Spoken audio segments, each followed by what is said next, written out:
deciziile nu sunt raționale, deciziile sunt bazate pe emoții, sunt afectate. Da. Iei de iluzia puterii. Ajungem acolo, Da. ca să avem tot ce trebuie. Îi dăm? 3, 2, 1. Salutare tuturor și bine v-am regăsit la ECDLCC, adică informații gratis despre lucruri care costă, cu un invitat, am putea să-i spunem surpriză. Nu știu dacă greșesc, dar sunteți ideologul, unul dintre cofondatorii Partidului Aur, Marius Dorin Lule. Să spunem că am fost încă de la început și am avut și eu câteva idei. Nu aș putea să spun ideologul, nu pot să spun că există o singură persoană. Dar ideile centrale ale partidului a spus acolo când au fost scrise, dacă există scrise undeva. Nu există scrise, cumva ele s-au format în interiorul unui grup care milita pentru unirea cu Republica Moldova. De aceea nu pot spune că este de unde am eu ideea respectivă, că până la urmă când m-am născut gol, nu aveam nicio idee. Deci sunt niște idei care s-au format în timp, în interiorul grupului respectiv. Între timp, grupul respectiv a devenit un partid, partidul acela a intrat în Parlament, a avut chiar ambiții să pună președinte în România. Acum se gândește dacă nu cumva s-ar putea să aibă la un moment dat oportunitatea de a pune prim-ministru în țara asta, sau măcar să facă parte din jocurile de putere de zilele astea. Și noastră nu sunteți acolo. Da, pentru că nu cred că este momentul, nu este fereastra de timp din punct de vedere al oportunității ca să fiu implicat în această Nu chestiune. acum? Consider că sunt alte priorități și pot să fac alte lucruri mult mai utile în următorii 2-3 ani. Atât pentru mine, pentru familie, pentru copii, cei 5 copii pe care i-am, pentru cei din jurul meu și chiar și pentru partid, care Haideți să este trecem cel dincolo de care... discursul politic. Sunteți unul dintre oamenii cu școală, cu doctorat, veniți din zona de construcții, de antreprenoriat. Nu sunteți un politician clasic. Da?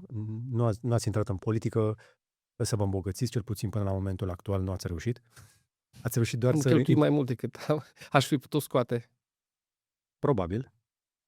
Din câte îmi dau seama, sunteți unul dintre oamenii intrați din convingere și care a și făcut un pas în lateral, dacă nu cumva ați fost împins în lateral.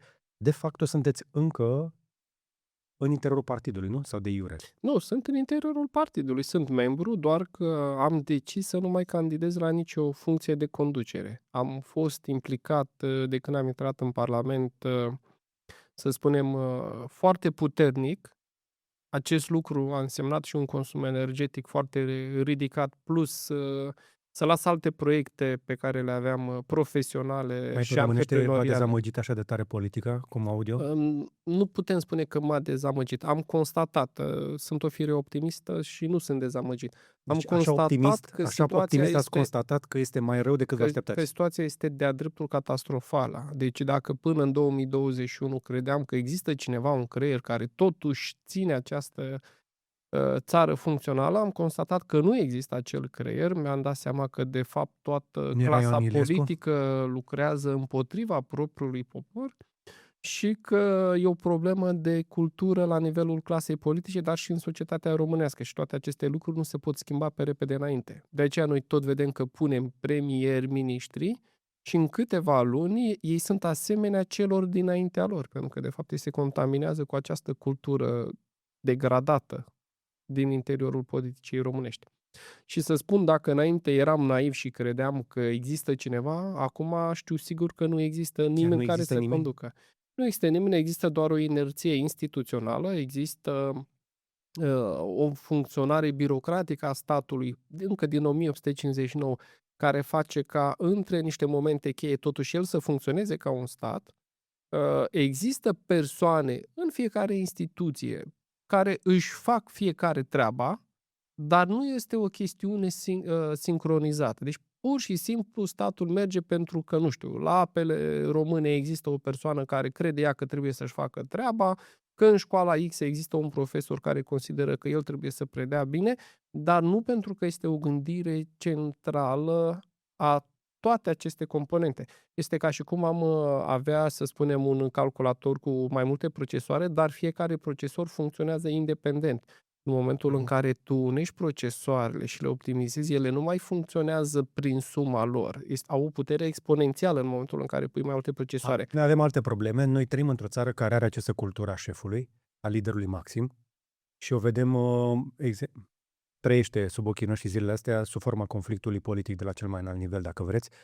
Se încearcă debarcarea șefului de la guvern, șeful, nu, până la urmă unul dintre oamenii din coaliția asta, de către unul dintre partide care spun gata, ajunge până aici. Adică PSD-știi spun ajunge până aici, să dăm jos ăla de sus, din cauza căruia nu se întâmplă reforma în cazul ăsta sau cine știe ce nu se întâmplă. Avem această cultură, nu? A șefului. Deci vorbim despre oameni de genul ăsta, dar în cele din urmă tot în sus ne uităm și îl dăm jos pe ăla de sus și punem altul în loc, după care ne vom fi surprinși că se întâmplă fix același lucru. Însă vom intra un pic și în zona asta de politică. Aș începe totuși cu ceva mai la ordinea zilei. Și m-am bucurat când am auzit, spre exemplu, despre dumneavoastră că nu aveți prieteni, între ghilimele, nu doar în interiorul propriului partid, ci și la PSD, dar și la cei, să zicem, care așa că se declară mai progresiști. Ați reușit să faceți prieteni în toate părțile. Semn că aveți propriile convingeri, nu ați intrat într-o singură idee, într-o singură barcă. Întrebarea pentru noastră zilele astea este: suntem din nou în România în momentul ăsta într-o combinație toxică, da? Avem deficit foarte mare, lipsă reforme, avem presiune fiscală și instabilitate politică. O să devenim probabil și noi ca bulgarii, că de curând o să intrăm într-un circuit de genul ăsta. Cine a stricat cel mai mult țara până la punctul ăsta? Un economist prost care ar fi trebuit să gândească lucrurile astea sau un politician irresponsabil? Bun, nu cred că este propriu-zis o persoană. Cred că a avut loc un proces de degradare permanentă în interiorul societății românești după momentul 1989. Există în literatura de specialitate internațională, să spunem, o expresie în care spune că vremurile bune nasc în cele din urmă oameni care duc la vremuri rele. Noi ne aflăm în această etapă a ciclului de, să spunem, de dezvoltare al națiunii române. În ce punct suntem mai exact? Pentru că după comunism, după Suntem- vremurile rele, trebuia să vină oamenii puternici. Ei, vedeți dumneavoastră, atunci, din punct de vedere al ceea ce s-a întâmplat în statul român, repet, nu vreau să vin să laud regimul comunist, că nu are importanță regimul politic. În toată Europa Occidentală, după al doilea război mondial, a fost o perioadă de creștere, comparativ cu perioada precedentă. În realitate, în toată lumea occidentală, perioada de decădere a început cam în jurul anilor 90. Deci noi facem parte dintr-un ciclu mai mare al lumii occidentale cu anumite particularități locale. Problemele pe care noi le avem astăzi de degradare a clasei politice se întâmplă și în spațiul european, unde sunt incapabili să ia decizii care aparent sunt simple, se întâmplă și în America, se întâmplă și în Australia, deci practic facem parte dintr-o familie mai mare care suferă de aceleași probleme. Credeți Și în atunci teoria nu aceea- există o singură persoană Așa. care este de vină, ci pur și simplu prin prezentarea unor modele eronate în ultimii 36 de ani. Spre exemplu, oamenii se uită foarte mult la lideri și ei fac ceea ce fac și liderii. Dacă liderul nu are școală, are doar liceul, sau are o facultate care nu este făcută pe bune, sau se plimbă cu mașini scumpe și nu are respect față de muncă, cetățeanul se Dar nu uită era la mașina lider. lui. Era de la o firmă care a dat-o să o ducă la Așa registrare. este, dar nici nu are relevanță chestiunea aceasta, contează ce crede lumea. Da. Și atunci ei încep să imite ceea ce văd. Degeaba îi spui ceva cetățeanului și tu faci invers. El va face asemenea ție. Spre exemplu, în ultimii 36 de ani nu am văzut nicio strategie a statului pentru a exista respect față de cultul muncii sau a exista respect față de educație. Uitați-vă în filmele americane. Nu este film american, inclusiv film de acțiune, în care să nu apară respectul față de cei care au doctoratul, adică față de oamenii de știință. Doctorii în filmele americane sunt prezentați ca niște supereroi.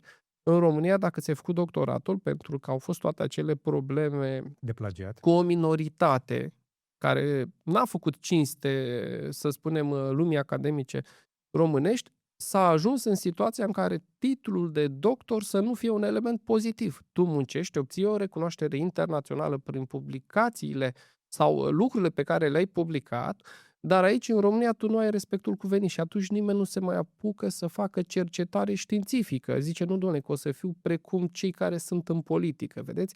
Și noi am ajuns prin... Nu știu câte cercetare mai aveam noi oricum aici. Haideți să o spunem pe șleau. Avem foarte multe institute, centre de cercetare, din puținii bani de la Ministerul Educației și Cercetării, S-a întâmplat foarte puțină cercetare în țara asta în ultimii 30 de ani. Deci, indiferent cine a fost la putere, că a susținut sau nu, partea de educație, nu prea am făcut așa multă cercetare. Ne-am lăsat pe tânjală, fără cineva care să biciuiască inclusiv domeniul ăsta, au ieșit prea puține lucruri. Am scos mai degrabă creier la export decât brevete. Așa este. Vreau să vă dau un exemplu. În America, în perioada în care NASA a reușit să trimită oameni pe lună, alocarea din PIB-ul american pentru cercetare, deci doar pentru NASA, de fapt, era de 1% din PIB-ul Americii. America și-a prăbușit și ea investițiile în cercetare și dacă ne uităm la legătura între cercetare, educație și modul în care merge societatea în general, în toată lumea, există o corelație directă și Dar noi ne aflăm în această etapă. De fapt, toate elementele, ce spuneam noi, de degradarea socială are legătură și cu degradarea educației, pentru că fiecare persoană în sine vine cu o anumită capacitate intelectuală, care ea ține și de educație, nu doar de calitățile genetice, pentru că intelectul este asemenea mușchiului, trebuie să-i dai ca el să se mențină puternic. Și în momentul în care tu nu mai investești în educație, n-am avut niciodată 6% din PIB, toate statele dezvoltate alocă sume colosale de bani pentru educație, cercetare, inovație, lucru care nu la se nivel întâmplă. familial, în familiile românilor, se duce mai mult de 6% din bugetul familiei pe educație. Hai să spunem pe șleau. Așa este. Faptul că statul nu bagă 6% nu înseamnă că românii nu bagă. Românii se uită cu mare atenție la educația lor. Una dintre cele mai mari poveri și în familia mea este educația copilului. Da? Pentru că investim în viitor. Însă, m-aș întoarce la întrebarea mea. Din câte îmi dau seama, nu știu dacă sunteți familiar cu termenul acela de al patrulea val, părem că am fi în al patrulea val. Dacă societatea umană ar avea niște sezoane, însă niște anotimpuri, am fi în iarnă. Da? Adică după comunism, care trebuia să aducă oamenii puternici, oamenii aceia puternici poate au adus vremurile bune, și râdea de mine, spre exemplu, colegul meu care îmi zice, voi măcar ați avut vreo 20 de ani buni. Și are dreptate. Între 2000 și un pic și 2020 și un pic, până a fost rău. România a crescut în permanență. Întotdeauna puteai să fii optimist în legătură cu viitorul. Și ceva s-a stricat. Încă o dată, mă întorc la întrebare. Cine a stricat lucrul ăsta? Se strică de la sine? Sau De la strică sine. cineva? Cine strică?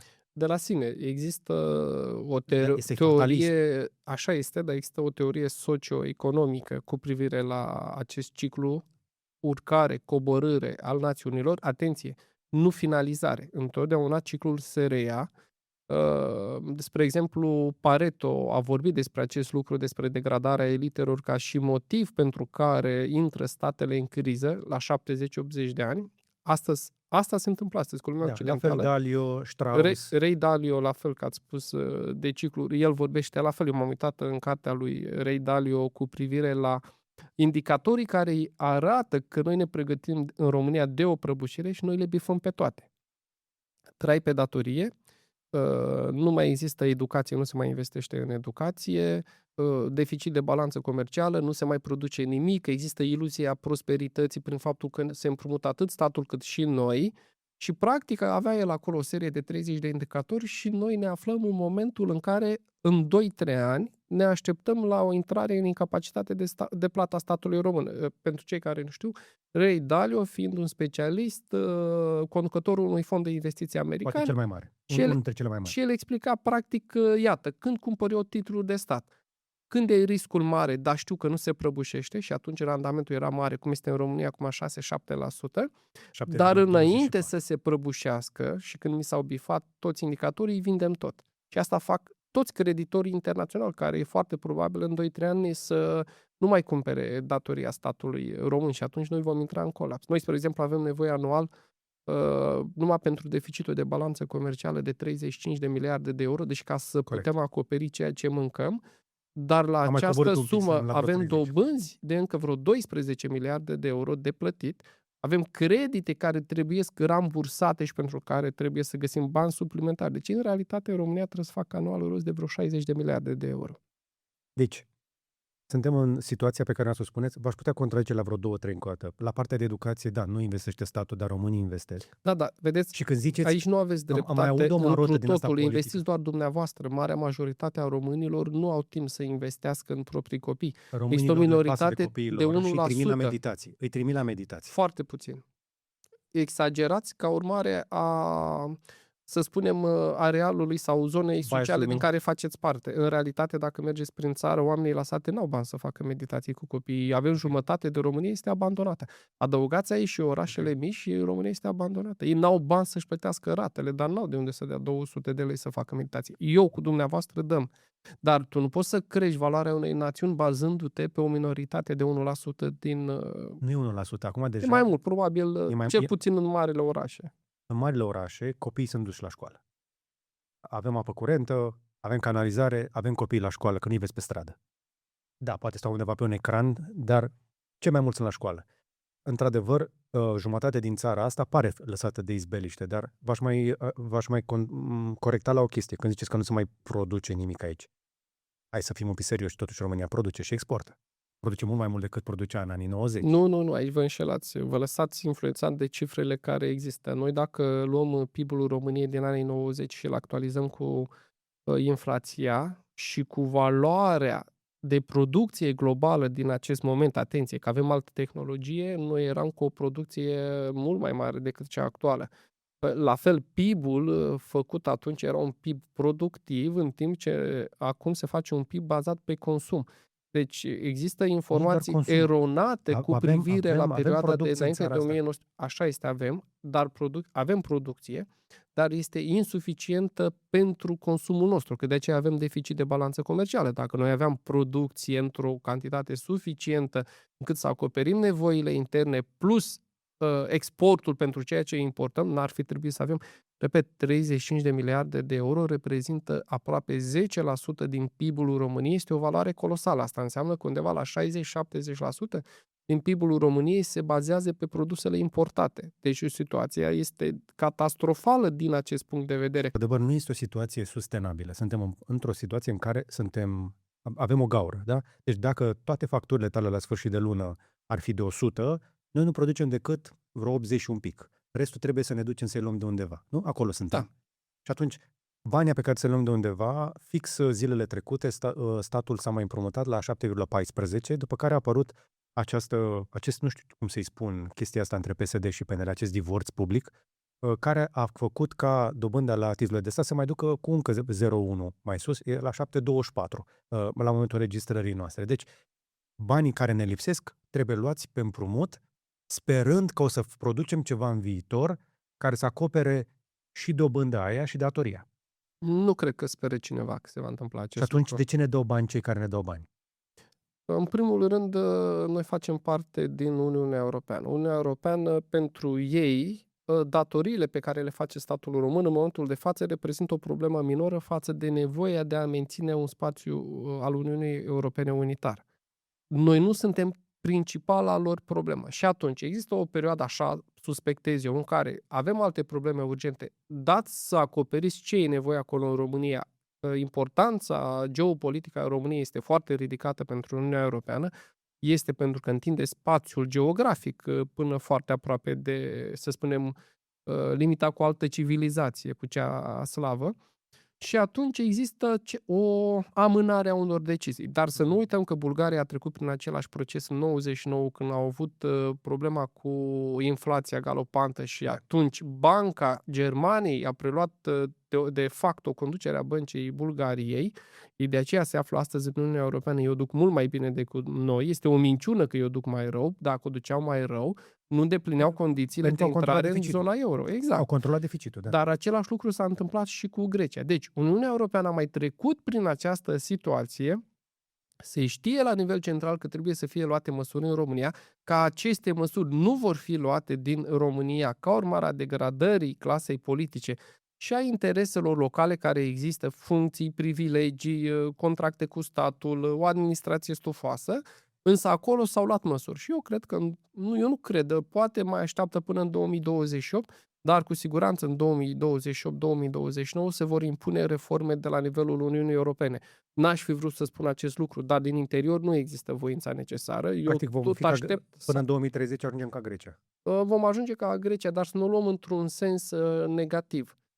Nu putem să, cum să spunem, noi în momentul de față avem 1.500.000, peste 1.500.000 de angajați la stat, dar atenție, mai există încă vreo 500.000 în companiile care sunt subordonate și care ele apar ca și cum ar fi companii private, dar sunt și acolo. Și mai există încă 1.000.000, aproape jumătate din cetățenii României sunt conectați la statul român prin lucrări, angajați în mod direct sau angajați prin firmele subordonate. Cifra de 1,6 milioane nu este una realistă. Asta înseamnă că avem un dezechilibru major. Noi nu avem în zona privată reală de a produce bunuri și servicii suficienți cetățeni. Și atunci, reformarea statului român reprezintă o chestiune care nu mai poate fi evitată într-un an sau doi. Eu personal nu știu cum vor face. Sunteți de acord că Ilie Bolojan știe lucrurile astea? Sunt de acord că le știe și că nu a făcut suficient. Ilie Bolojan știe asta. Da. Sorin Grindeanu știe asta. Da. Toată lumea știe. Da. Ei sunt conștienți că avem o fereastră scurtă de timp până când Uniunea Europeană o să spună dacă vreți să rămâneți în Uniune și să mai și aderați la Nu, vom rămâne în Uniune. Nu se pune problema. Dar dacă vreți să și aderați la monedă, să rămâneți în spațiul economic european, dacă vreți să aveți acces la Schengen, să puteți să mutați marfă, să facem schimburi, va trebui să aveți disciplină financiară și atunci nu să-mi spuneți că vom ajunge în punctul în care vor trimite, nu știu, va fi desant la BNR la noi? Vor parașuta economiști? Da, așa se va întâmpla, însă nu vom ști acest lucru. Eu cred că și în acest moment se întâmplă un astfel de proces. Nici în Grecia sau în Bulgaria nu s-a știut multă vreme că, de facto, conducerea monetară a țării fusese transferată către un factor extern. Eu cred că se întâmplă asta și astăzi. Nu cred că se iau decizii în ceea ce privește, să spunem, domeniul macro al statului român, că vorbim de sociologie, că vorbim de stat, administrație sau de economie, cred că se iau deciziile de afară. Cred că există o poziție... Se pare că este un lucru benefic pentru noi ca țară, că deciziile astea mari de macroeconomie se iau în afara României? Vedeți, eu ar fi trebuit să spun exact invers și m-am săturat să spun ceea ce vor oamenii să audă, pentru că în felul acesta nu vom mai schimba societatea românească. Așa că eu am să vă spun ceea ce cred eu și din cercetările făcute de mine și din cercetări destul de științifice, deciziile care vin sunt mai bune decât cele care pot fi luate la nivel local. Există prea multe interese la nivel local ca să fie luate decizii corecte. Mi se pare șocant să aud asta din gura cuiva dintr-un partid care se declară suveranist. Așa este, tocmai de aceea mi-am permis să fiu mai liber în exprimare printr-o, cum să spun eu, o retragere strategică, adică... Probabil v-ați dat seama că nu avem întrebări date dinainte și că invitatul meu nu le-a primit înainte și se pare că nu aveți niciun fel de stăpân. Ba da, am un stăpân, soția mea. Și cred că este unul din factorii de echilibru din viața mea. Am mai stat un pic de vorbă înainte și pe parcursul discuției încep să înțeleg că aveți o doză serioasă de realism în legătură cu lucrurile astea. Tocmai de aceea v-aș mai întreba ceva. După ce ai ieșit de la acele presupuse, nu știu, consultări cu colegii de au făcut acel presupus referendum în interiorul partidului, Sorin Grindeanu a spus că 80% din românii pe care i-au întrebat vor să scape de Ilie Bolojan și 97,7% au votat să-i retragă sprijinul pentru că Ilie Bolojan nu face nu știu ce. Ok, era premeditată, se știa că vor face lucrul ăsta. Ce a spus după aceea însă în mai multe apariții publice, și tot repetă chestia asta la 2-3 fraze, este că dacă toți suntem într-o alianță pro-europeană, cu partide pro-europene, de ce plantează PSD-ul și toți cei care sunt în arcul acesta guvernamental aceste idei? Că se leagă cu ce mi-a spus dumneavoastră. Trimit niște semnale cuiva când zic chestia asta, adică ceva de genul, și aici o să speculez, dacă vreți să rămânem în barca pro-europeană, ca țara să nu alunece către est, va trebui să ne țineți la masă? Pentru că în momentul ăsta, din ce știu eu și din ce cifre circulă prin piață, partidul dumneavoastră are intenție de vot mult mai mare decât PSD-ul dacă s-ar face anticipate. În primul rând, în momentul de față și prin discursul public, Partidul Aur este mai european decât PSD și PNL.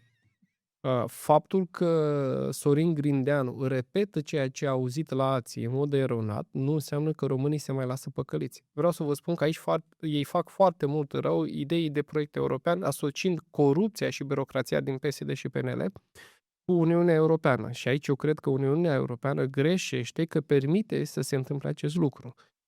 Partidul AUR face parte dintr-un grup al conservatorilor europeni. Cred că suntem într-un proces de maturizare, adică trebuie să reducem puțin mesajul să nu mai fie atât de radical pentru a ne face mai bine înțeleși nu doar de către o minoritate care este nemulțumită, furioasă. Există, dincolo de această minoritate, să spunem, o majoritate care are nevoie de speranță. Deci vorbim despre o extindere a electoratului pentru Partidul AUR, Până la speranță are nevoie de un pic de claritate. pe care trebuie să ne obținem noi, în interior, așa este. Pentru că oamenii care sunt cu adevărat productivi în țara asta, unii dintre ei se uită la discuții de felul ăsta și se întreabă, bă, mai investesc, mai angajez, dau afară, și au nevoie de un pic de claritate de la oameni de felul ăsta. Lucru pe care, O să vă aparent, dau și un răspuns la întrebările acestea. uh, răspunsul pe care vreau să-l punem bine în context. Pentru că nu cred că Partidul Aur este pregătit, nu este atât suficient de matur pe cât spuneți dumneavoastră, și singurul care vorbește cu oamenii ăștia, că i-am întrebat, este momentan, nici măcar tot partidul PNL, vorbește doar Bolojan cu ei un pic. 80% din cei care mă urmăresc pe mine, într-un sondaj făcut așa rapid pe social media, îl susțin. Da. Pentru că măcar vorbește despre reforma În aia. primul rând, cred că datele pe care le-a prezentat Sorin Grindeanu sunt date eronate. Eu nu cred în ceea ce a spus. Eronate sau intenționat eronate? Da, aveți dreptate. El știe datele reale și prezintă românilor o minciună. Legat de modul în care s-a votat în interiorul partidului, asta se întâmplă și în Partidul AUR. Se dă o direcție și se merge pe acea E direcție. adevărat că se dă direcție? Cum se spune, precum oile, toți votează același lucru. Că democrația în interiorul partidelor politice, că vorbim de AUR, de PSD, de PNL, de orice partid politic din România, este foarte redusă. Nu avem o cultură a democrației. Probabil că perioada comunistă ne-a afectat și după, nu că probabil, cu siguranță, la nivel cultural. A fost ca în Nu există o Rusia. democrație A fost reală. ca în Nu Rusia, există o democrație reală. 97,7%. Ce fel de vot este ăsta? Deci, practic, Sorin Grindeanu a manipulat, nu a venit în interiorul partidului să prezinte argumente solide. Nu vă mai spun că există și o modalitate prin care fiecare partid poate să selecteze pe cei care vin să voteze, fie la un congres, fie la o astfel de decizie, și atunci tu poți să-ți creezi singur acele procente necesare pentru a justifica o decizie. Okay. Cine dă În direcția realitate, PSD? Cine dă direcția? președintele în momentul de față. Nu cred Sorin Grindeanu. Nu cred Și că Sorin cred că- Grindeanu are decizia acolo. Ba da, eu cred că el are decizia, dar este influențat de alte medii. Eu personal cred că scopul celor care îl influențează pe Sorin Grindeanu este să-l îngroape și să slăbească și mai mult Partidul Social Democrat. Mulți îl văd ca un partid stat, un partid care, cum să spunem, blochează anumite lucruri, reforme, nu știu, anumite schimbări fundamentale în interiorul statului român. Și atunci slăbirea PSD poate să facă parte din această strategie. Eu nu cred că el lucrează în interesul Partidului Social Democrat, cu siguranță nu lucrează în interesul românilor. Să știți că, dincolo de... La cine vă referiți? La Sorin Grindeanu. Cine este în spatele lui Sorin Grindeanu? Există grupuri de interese, Ziceți-o pe factori șleau. de influențe. E greu să-i cuprind pe toți, dar am să vă spun așa mare. Există grupuri de interese financiare care sunt abonate la banul public. Okay. Pe de altă parte, există oameni din interiorul serviciilor de informații care iau decizii pe cont propriu și nu ținând cont de modul în care trebuie să funcționeze o instituție a statului român. Există birocrați în interiorul statului român care au anumite interese. Există oameni sub el, da, sub Sorin Grindeanu, care își doresc să fie în poziția lui Sorin Grindeanu, se întâmplă în orice partid politic, și atunci lucrează ca îl ducă pe drumul greșit, ca să ia locul, și există acest ciclu permanent. Victor Negrescu? Nu știu dacă dumnealui propriu zis...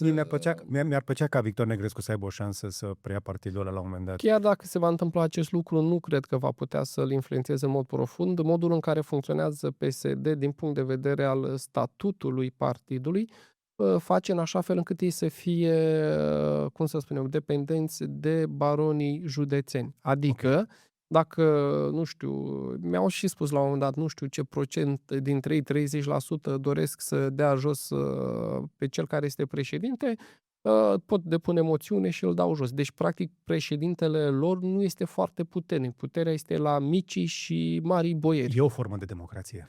Este o formă de oligarhie. De acord. Cu toate astea, am auzit o chestie interesantă, fix înainte de interviul nostru. Ciprian Ciucu a ieșit cu o declarație cum că Bolojan ar fi zis la consultările din PNL că trebuie să ne lepădăm de PSD, De PSD-isme, de da. PSD-isme. Da. Toată lumea vede PSD-ismele astea. Când îi vezi că vine acolo și se bat cu pumnul în piept pentru români, noi toți vedem prin comportamentul lor că de fapt nu vor decât să păstreze oligarhia. Da. Nu devine măcar puțin simpatic Ilie Bolojan? Eu nu pot să spun că am o antipatie față de el. Chiar opinia mea este aceea că el nu este rău intenționat. Ceilalți nu sunt bine intenționați cu siguranță. Doar că nemulțumirea mea vine din faptul că nu a făcut suficient de repede reformele de care erau reformele necesare statului român. Deci eu nu cred că el este rău intenționat. Dar cred că a luat prea în serios limitările care sunt puse de cei din jur. Reforma Are de ales? administrativă, da, cred că putea să facă lucruri mărețe. Iată ce s-a întâmplat cu un pic de disciplină bugetară. Tocmai El a spus de lucrul ăsta. Ilie Bolojan a declarat public că au început să strângă lațul în jurul lui PSD-știi în momentul în care a vorbit de Așa disciplina este. bugetară, de faptul că a dispărut acel, cum îi spune, fondul de urgență la dispoziția guvernului. Da, în timpul lui Marcel Ciolacu a consumat fondul de urgență, ceea ce nu este deloc bine, pentru că acolo se aflau și niște bani în valute necesari pentru Situații de urgență. pentru situații de urgență. Calamități, Da, nenorociri, da. ceva. Da. Spuneam că ar fi trebuit ca premierul să aibă experiența politică necesară, să știe că intervalul de timp pe care îl are la dispoziție nu este mare. Aici e cheia. Vreau să vă spun un lucru. Cu toții, eu când a fost votat acest parlament, eu știam că într-un an sau doi va fi dat jos premierul actual. De ce? De ce? Uitați-vă la ultimii 36 de ani, există o cultură a rotației premierilor și guvernului. Dumneavoastră, când dăm un zoom pe evenimentele de astăzi, noi trăim aceste evenimente cu emoții și noi considerăm că situația de astăzi este particulară, va fi diferită, va sta mai mult timp. Însă, în realitate, dacă ieșim din toată această ceață, constatăm că e un proces repetitiv. Deci, practic, din punct de vedere statistic, probabilistic, noi știam că el va avea doar un an de zile la dispoziție și după care urmează o moțiune de cenzură. O să spuneți de ce? Pentru că apar tot felul de personaje, repet, care încep să spună tu ești mai bun, Sorin Grindeanu, decât premierul actual, tu ar trebui să conduci România, uite ce frumos ești, ce deștept. Li se urcă la cap, se numește beția puterii și ei ajung din interese personale și din anumite orgolii să uzurpeze chiar proiectul din care fac parte. Cred că acest lucru are legătură cu comportamentul uman al liderilor politici. Nu cred că doar în România, cred că cam peste tot în lume. Să nu uităm că în Bulgaria la fel au fost alegeri anticipate, în Italia la un moment dat, la un an, doi, erau alegeri anticipate, Belgia timp de 2 ani nu a avut guvern. Cred că totuși dăm și o prea mare importanță politicienilor în România, asta este adevărat. Cred că importanța lor față de aportul pe care l-au la societatea românească este prea ridicată. E un aport redus. Și ar trebui poate să fim mai puțin atenți la ceea ce fac politicienii și să creăm instrumente, dar cine să le creeze, că tot politicienii trebuie să le creeze împotriva lor ca statul să funcționeze din inerție. Sincer, am aceeași percepție că, în realitate, guvernul nu controlează mare parte din țara asta. Da, nu controlează. Pentru că mare parte din țara asta merge într-adevăr ori din inerție, ori pur și simplu oamenii care se încolonează pe DN1 și pe aici prin oraș, prin mașinile astea de se duc pe la birou, chiar sunt productivi, chiar trebuie să producă ceva ca să-și ia leafa aia pe zona asta.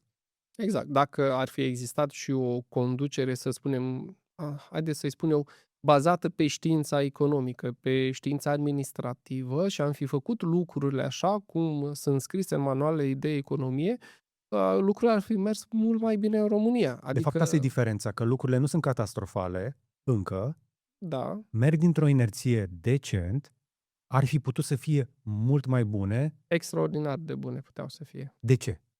Pentru că alții reușesc să facă performanță în deșert. Noi avem o țară, din punct de vedere al resurselor naturale, extraordinar de bogată, condiții climatice senzaționale, și în interiorul Uniunii Europene. Noi nu aveam niciun motiv să asigurăm bunăstare cetățenilor, atenție, nu prin îndatorare, nu Da. prin îndatorarea statului și nu prin îndatorarea cetățenilor. Cetățenii din România care ar fi trebuit să aibă la dispoziție banii și care aduc prin educația lor un aport suplimentar economic, marea lor majoritate sunt îndatorați la bănci cu dobânzi foarte mari. Vreau să vă dau și aici un exemplu. Ziceți. Vă rog, în România noi avem o problemă foarte mare cu valoarea dobânzilor, 7-8%, în Uniunea Europeană 1-2%. Asta ce înseamnă? Că din 1500 de euro, românul returnează 500 plinul, 1000 de euro reprezintă dobânda. În Uniunea Europeană este undeva la 800 de euro dacă calculezi cu aceeași dobândă.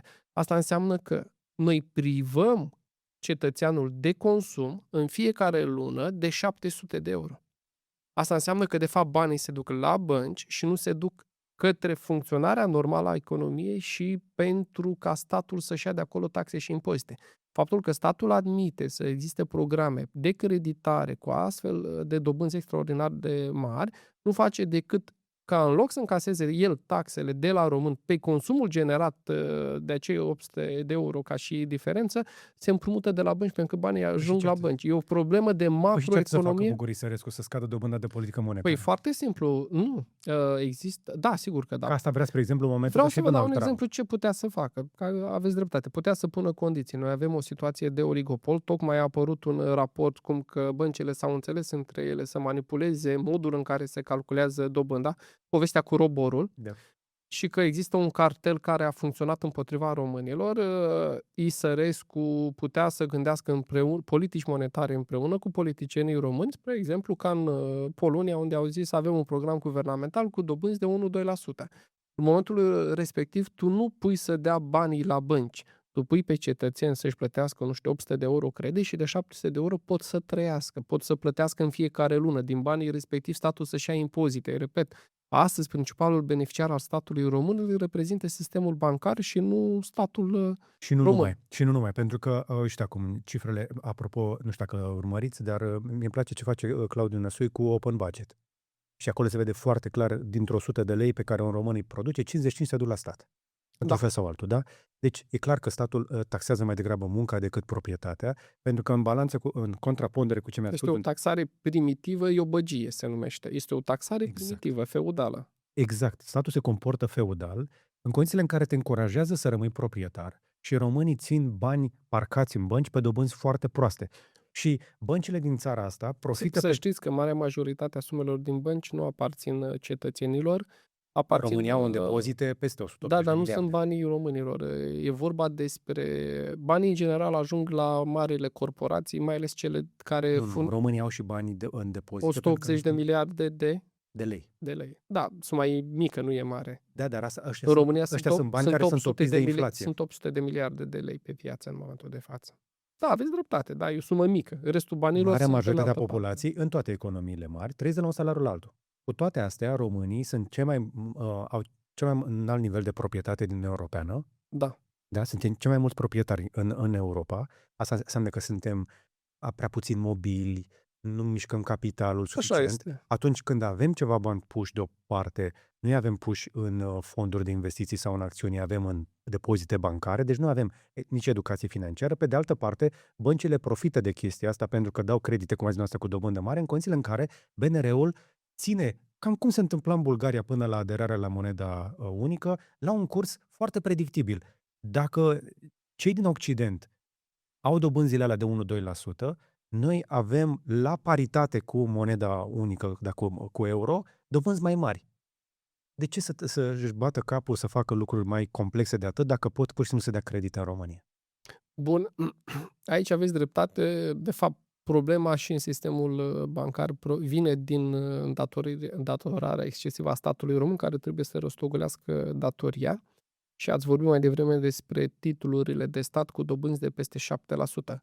Pentru o bancă este o întrebare de logică. De ce aș da eu credite cu dobânzi de 2% în lipsa unui program guvernamental, în acest sens, cu bani guvernamentali, în loc să mă duc să cumpăr obligațiunile emise de statul român cu dobânzi de 7%, unde riscul este zero, că ei, dacă nu au bani, îi printează.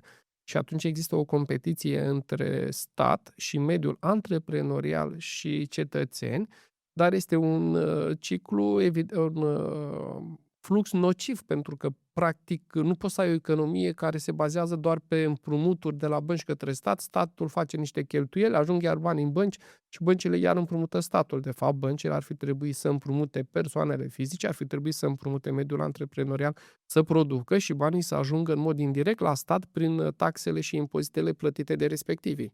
Haideți să desenăm pentru cei care se uită la noi fix scenariul ăsta, pentru că de fapt asta ne scapă tuturor.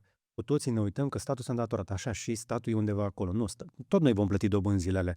Dar banii aia, în loc să fie luați de stat ca să plătească ce, decât birocrație sau tot În felul momentul de față, foarte puține investiții, în general, sub birocrație.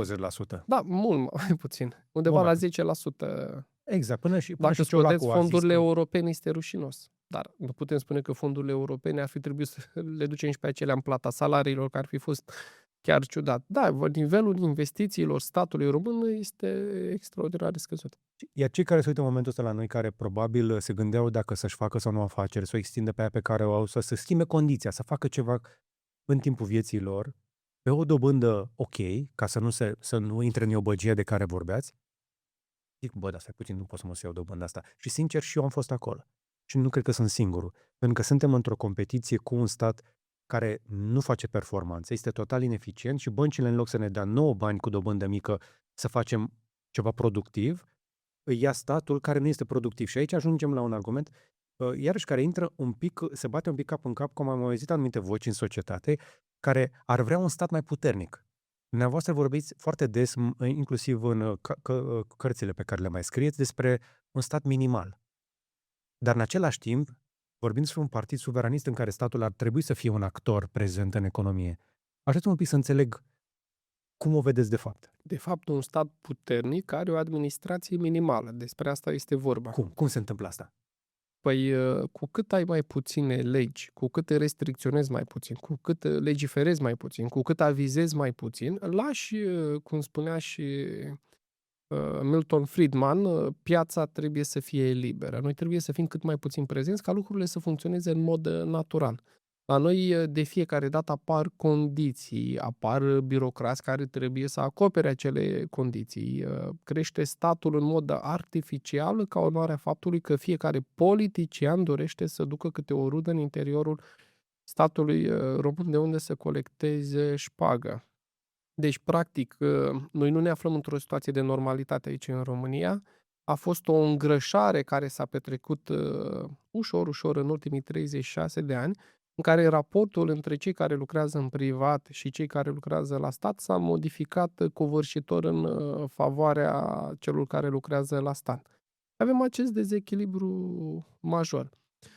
Deci, Cum am ajuns noi în punctul în este care puternic cu cineva de la administrație Partidul minimală. Aur, cineva de la Partidul Aur vorbește mai liberal decât PNL-ul. Dar eu cred că întotdeauna am vorbit liberal. Eu nu țin minte de când am început să ne formăm prin 2023 doctrina economică să fi vorbit altfel decât de un stat minimal.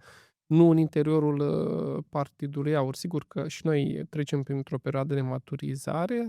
E nevoie să aducem mai mulți specialiști. Este nevoie pentru că, dau un exemplu, liderul politic, și cred că și George Simonu este conștient de acest lucru, nu poate să transmită el toate mesajele. Nu o să fie el niciodată credibil, nu știu, din postura de mare constructor. Nu o să fie foarte Mai ales credibil după povestea din cu casa postura la 35 de mare, ajung și acolo, de mare economist.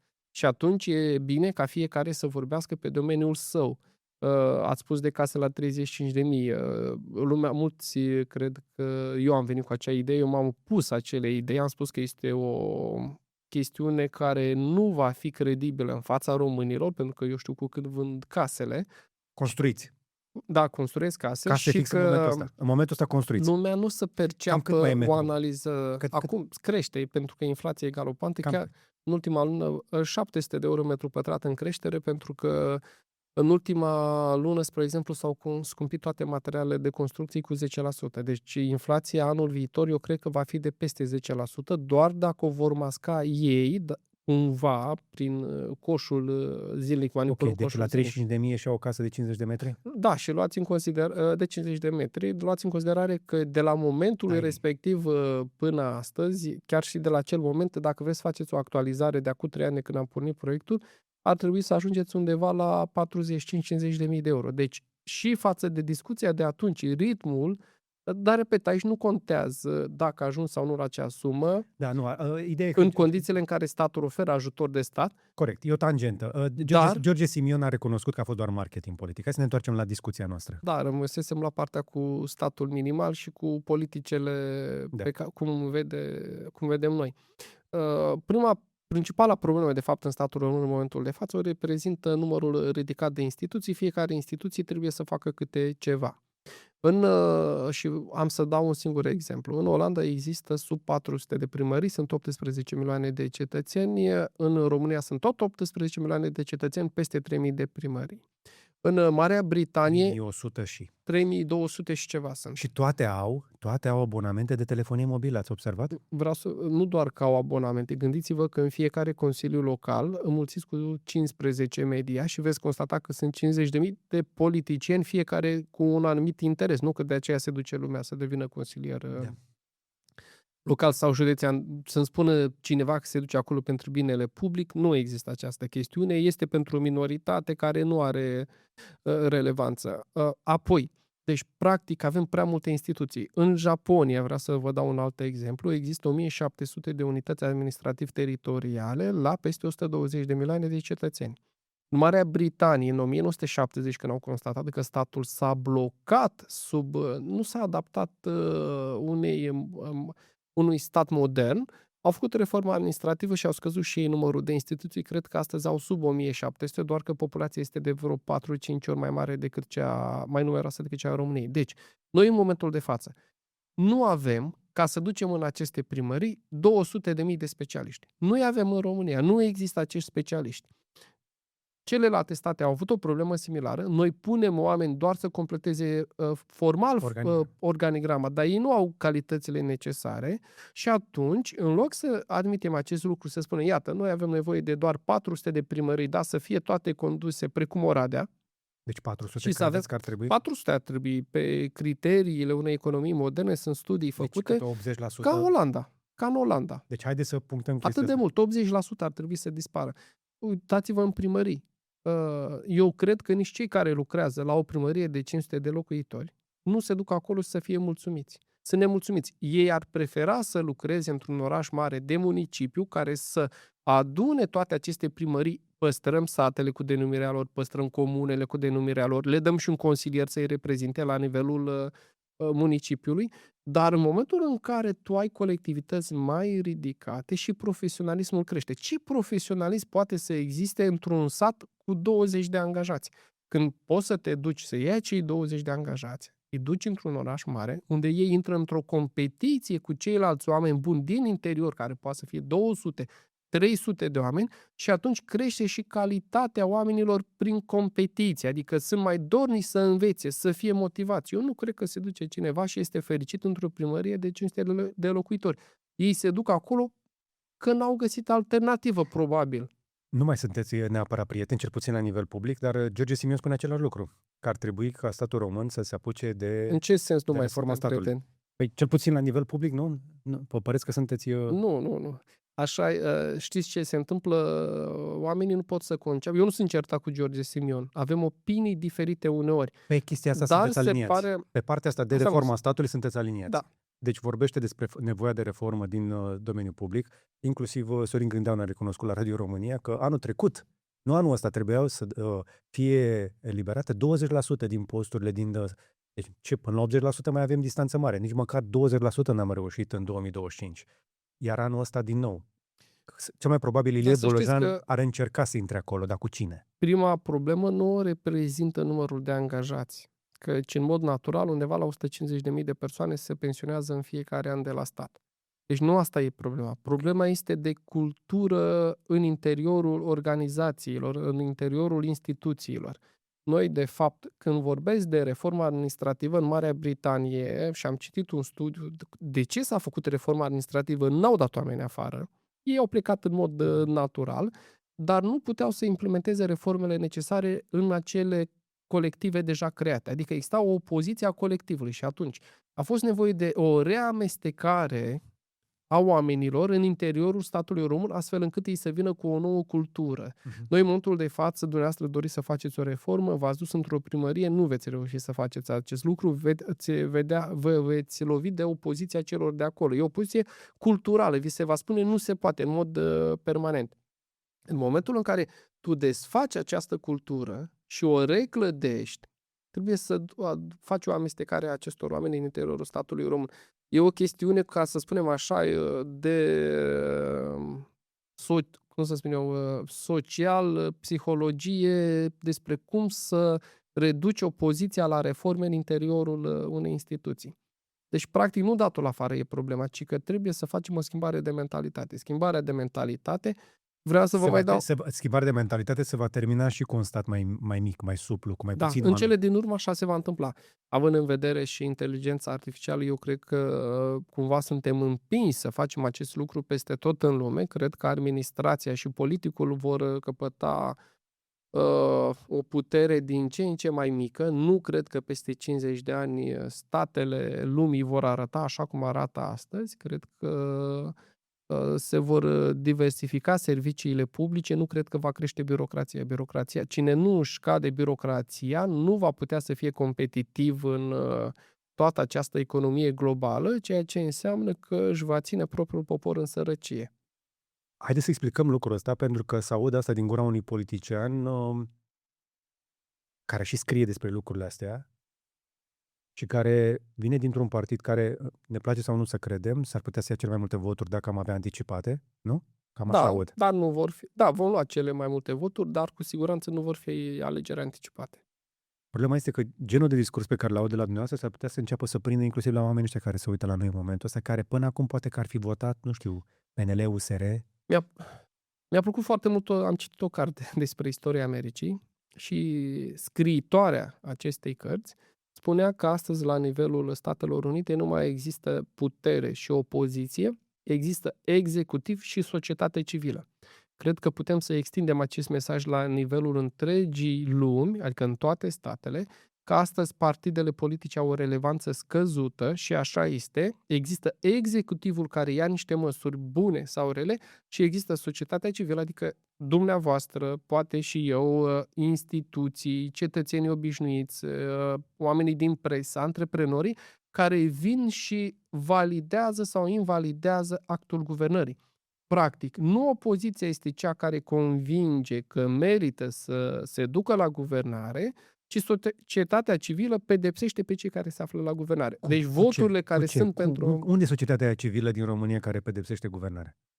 În presă, dumneavoastră, mediul antreprenorial, cei care sunt nemulțumiți de măsurile care sunt luate, care sunt împovărați de taxe și impozite. Fără un levier politic, nu putem să ne facem cu adevărat voci Eu auzite. sunt de acord cu dumneavoastră că în cele din urmă manifestarea se face pe cale politică, dar nu înseamnă că dacă ai trimis un politician acolo, el va face ceea ce spune. Și atunci cu ce îl înlocuim? Ne întoarcem la discuția despre tehnologie și inteligența artificială. Noastră spuneți și este o teorie atrăgătoare. Sub presiunea pedepsei. Să știe că dacă nu face ce trebuie, va fi înlocuit. Cam acesta este mecanismul de funcționare peste tot în lume. Cine îl înlocuiește? Prin vot. Asta e problema, pentru că noi atunci când votăm dăm un cecănal pe 4-5 ani. Păcat. Pentru că, iată, în Bulgaria au loc alegeri anticipate, nu s-a prăbușit statul, în Italia, în mod constant, aveau loc alegeri anticipate, Meloni are cea mai democrație mai bună bulgarii ca noi? Bulgarii, da. 100%. De aceea au intrat în zona euro. Deci cine spune că în Bulgaria antreprenorii o duc mai rău decât în România, cum să o ducă mai rău dacă ei astăzi iau credite în euro cu dobânzi de 1-2%?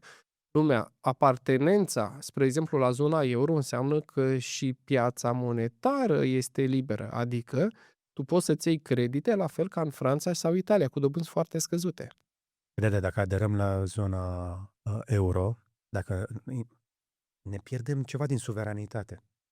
Dacă listăm companiile alea Haideți să vă pe bursă, măcar cu pachete minoritare, ne vindem țara. Nu, am avut și o poziție legată de companii. Eu nu sunt adeptul ca statul să dețină companii. Peste tot în lume s-a renunțat la această chestiune. Sunt companii, spre exemplu, Transelectrica sau Transgaz, în care investițiile sau costurile de funcționare sunt atât de ridicate încât niciun antreprenor privat nu ar dori să facă acest lucru. Nu ar avea cine să cumpere acele companii și atunci, în cele din urmă, dacă ar fi să le dăm cuiva și pe gratis, ele n-ar fi întreținute. Deci există niște companii strategice pe care nimeni din zona privată nu le-ar lua niciodată și atunci costul ar fi foarte redus, pentru că dacă ai ofertă și nu ai cerere, prețul va fi foarte mic și statul trebuie să le păstreze. Însă, în rest, vreau să dau un exemplu Tarom. Tarom este o companie care trebuie să fie desființată. Datoriile Tarom și capitalizarea făcută de stat în 36 de ani ca să tot acopere datoriile, cred că depășește, dacă spun de 10 ori sunt drăguți, valoarea activelor. Păi Da. cine ar cumpăra o companie care figurează în acte, nu știu, cu active de 10 miliarde, dar în realitate are doar 1 miliard, că restul reprezintă datoriile făcute de managementul defectuos. S-au făcut În inclusiv realitate debluieri pe care l-a este înghițit. mult mai, da, exact, este mult mai util astăzi să mă duc și să investesc într-o companie privată românească, să o listez la bursa care furnizează astfel de servicii, decât să listez Taromul. Nu o să cumpere nimeni Taromul. Dumneavoastră ați cumpăra o companie la care acțiunea are de 10 ori prețul a ceea ce deține compania respectivă. În niciun caz. La Decât dacă e pe nivel, inteligență artificială, că acolo se mai dă. dar nu, păi da, dar nu deținută de către stat. Exact. Toți proprietarii de fonduri de investiții, că ați vorbit de Ray Dalio, el o să vă spună să nu cumpărați acțiuni la companii de stat. Chiar dacă el apar cu performanțe ridicate, există riscul ca la un moment dat să apară o guvernare sau un management politic defectuos și să nu fie afectat bunul mers. Avem o companie, eu de exemplu am cumpărat acțiuni la bursă, de ce le spun românilor, cumpărați acțiuni la aceste companii de la bursă, am luat și de la Hidroelectrica și de la Nuclear Electrica. Chiar am un portofoliu de acțiuni la Bursa de Valori București care mi-a oferit anul trecut un randament de 40%.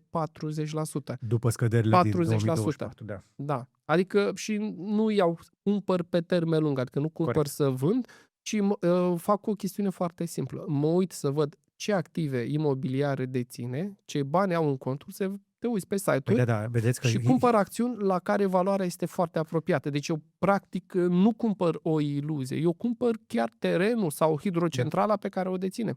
Vreau să vă dau un exemplu. În bilanțurile contabile ale Hidroelectrica, toate hidrocentralele apar ca fiind amortizate. Valoarea lor este foarte redusă față de valoarea lor real actualizată în betoane, cimenturi și ce au ei puse acolo. Deci, practic, ce vedeți în contabilitate este mult sub. Deci cine cumpără acțiuni la Hidroelectrica, în realitate iese foarte bine. Adică cumpără cu 1 leu 10 lei, ceva de genul acesta. Și îi îndemn pe român să facă acest lucru. Și la Nuclear Electrica situația este destul de bună. Total de acord. Dar vedeți, ce mi se pare interesant este că Hidroelectrica a fost listată la bursă în timpul unui premier PSD. Iar acum PSD-ul se opune cu toată puterea singurul lucru de care ar trebui să se ocupe Oana Gheorghiu, că de-aia a fost adusă în guvern, ca să listeze pachete minoritare, bucățele mici din niște companii de stat, măcar ale Să nu rentabile. se piardă controlul. În faza inițială să vedem cum merge situația, că a spus pachet minoritar. Nu, PSD-ul îi folosește doar ca justificare acest lucru. Probabil că baronii din PSD care sunt abonați la aceste companii și care facturează și care finanțează partidul, că partidul PSD nu trăiește din subvenția publică, nu doresc ca aceste companii să fie listate. De ce? Pentru că atunci când listezi la bursă, ești obligat să depui un raport în mod constant la câteva luni, apoi un raport anual și să ai un management care este certificat. Certificarea nu se face de companii din România pentru aceste companii. Asta înseamnă că ei nu vor mai putea fura din aceste companii. Noi, practic, salvăm companiile păstrând controlul asupra lor, listându-le la bursă. Puțină lume înțelege chestia asta. Pentru că dacă e să se vorbim de Tarom, eram în biroul unui director Tarom, general, și în timpul interviului suna ministru să-i mai angajeze o pilă. Și este lucru știut în toate companiile de stat în care oamenii ăia sunt puși și au un ministru deasupra lor, ministrul ăla sună zilnic pentru cineva din teritoriul, un baron de genul ăsta, care trebuie să-și bage pe La cineva. o companie listată la bursă nu se mai poate De face ce? acest Care e lucru, diferența? sau cel puțin nu în aceste limite. Tocmai am spus, există un control constant lunar și care nu se face de către statul român sau de către un factor politic. Uitați Hidroelectrica. Înainte să fie listată la bursă, au băgat în insolvență, efectiv, adică datoriile au ajuns să fie atât de mari. În doar un an de zile de insolvență, cel care s-a ocupat de managementul privat al companiei a adus compania pe profit. Un an de zile, atât i-a luat. După care a urmat listarea la bursă și astăzi compania merge bine tocmai pentru că, cum să spun eu, există această supraveghere făcută de către A specialiști. făcut și investițiile de la porțile de fier, s-au întâmplat o grămadă de chestii și Hidro este tot profitabilă. Și este Ar trebui să fie mai profitabilă resursele care există acolo. Ei au luat banii, au declarat profituri foarte mari, sumele sunt colosale declarate acolo, pentru că amortizarea este făcută, deci practic ei nu mai au amortizare de făcut și în loc să ducă banii să facă alte hidrocentrale, parcuri eoliene sau parcuri fotovoltaice, sau adică stocare. energie verde, au luat miliardele de euro și au dus acei bani la bugetul de stat ca să fie delapidați de partidele politice. Explicați-mi cum se întâmplă asta, că puțin oamenii stau să se uite la detaliile legate de profiturile companiilor de stat. Păi, acestea sunt companii listate la bursă. Hidroelectrica, Nucleare Electrica. Da. Au declarat profitul care l-aveau de declarat, nu puteau să factureze profitul ca să-l ducă către firmele căpușă, nu puteau să facă acest lucru ca urmare a supravegherii făcute de către Lucru care se întâmplă Bursă altădată. București. Așa se întâmpla înainte și au dus totuși banii la bugetul de stat. Dar cei 20-30% care sunt acționari privați, totuși au beneficiat și ei de pe urma acestor dividende, că nu s-au dus doar la stat, s-au dus și către ei. Haide să explicăm. Dar la o Hai să companie coborâm care și nu mai mult este nivelul. listată la bursă, cum este Taromul, Da. ca să dau un exemplu, acolo dacă are profit, dar nu doar acel profit, ci aduce bani și de la bugetul de stat să acopere găurile că nu-și plătesc taxele, ei vin și facturează prin firmele lor tot profitul și atunci nu mai rămâne nimic ca să distribuie.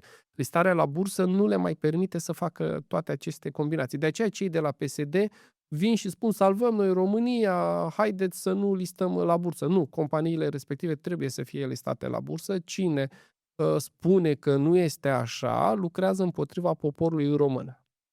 Iar poporul român are în momentul ăsta peste 1000-1500 de astfel de companii despre care nu știm cât de rentabile ar putea să fie de fapt. Multe Încă nu sunt probabil trebuie transparente. închise. Exact. Dar m-aș mai întoarce o dată la Hidro, că mi se pare cel mai bun exemplu și aș simplifica exact ca pentru nivel, dacă vreți, de școală generală. Deci, imaginați-vă așa, România a făcut o grămadă de hidrocentrale, sunt deja amortizate. Ele stau undeva pe pământ, au niște turbine care se învârt acolo. Din ce? Din apa care curge. De unde? De pe munte. Plouă sus, vine apa, gravitație se învârte turbina, face curent, curentul ăla se vinde pe o piață care este hămesită după electricitate. De aceea vedeți prețurile astea mari la curent. Hidro face profit. Altădată, profiturile alea erau înghițite de faimoși băieți deștepți sau erau facturate către tot felul de companii căpușă și acum profiturile alea se adună în conturile companiei. Statul cât are din Hidro?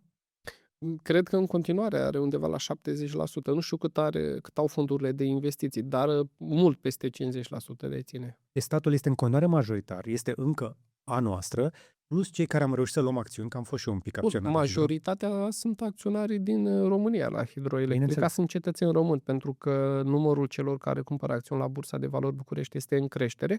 Românii încep să capete această cultură, să investească undeva banii și în investițiile duse în zona de bursă productivă, companii, sunt durabile, sunt investiții care produc efecte și peste ani. Dar Hidro, în loc să reinvestească banii ăștia, să creeze și mai mult randament pentru acționari, statul vine și zice, știi, am o grămadă de chestii care nu merg dincoace, am nevoie de profit.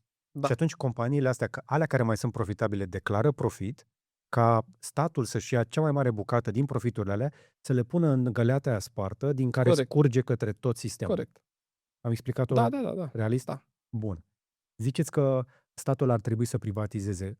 Cam câte companii ar să mai păstreze statul atunci? Ați spus despre... Nu știu, sunt companii strategice care nu pot fi privatizate, repet, nu există nimeni care ar putea să le cumpere. Poți privatiza 5-10%, cum ar fi transportul de gaze. Dar l-ați citat pe Milton Friedman, care ar fi privatizat tot.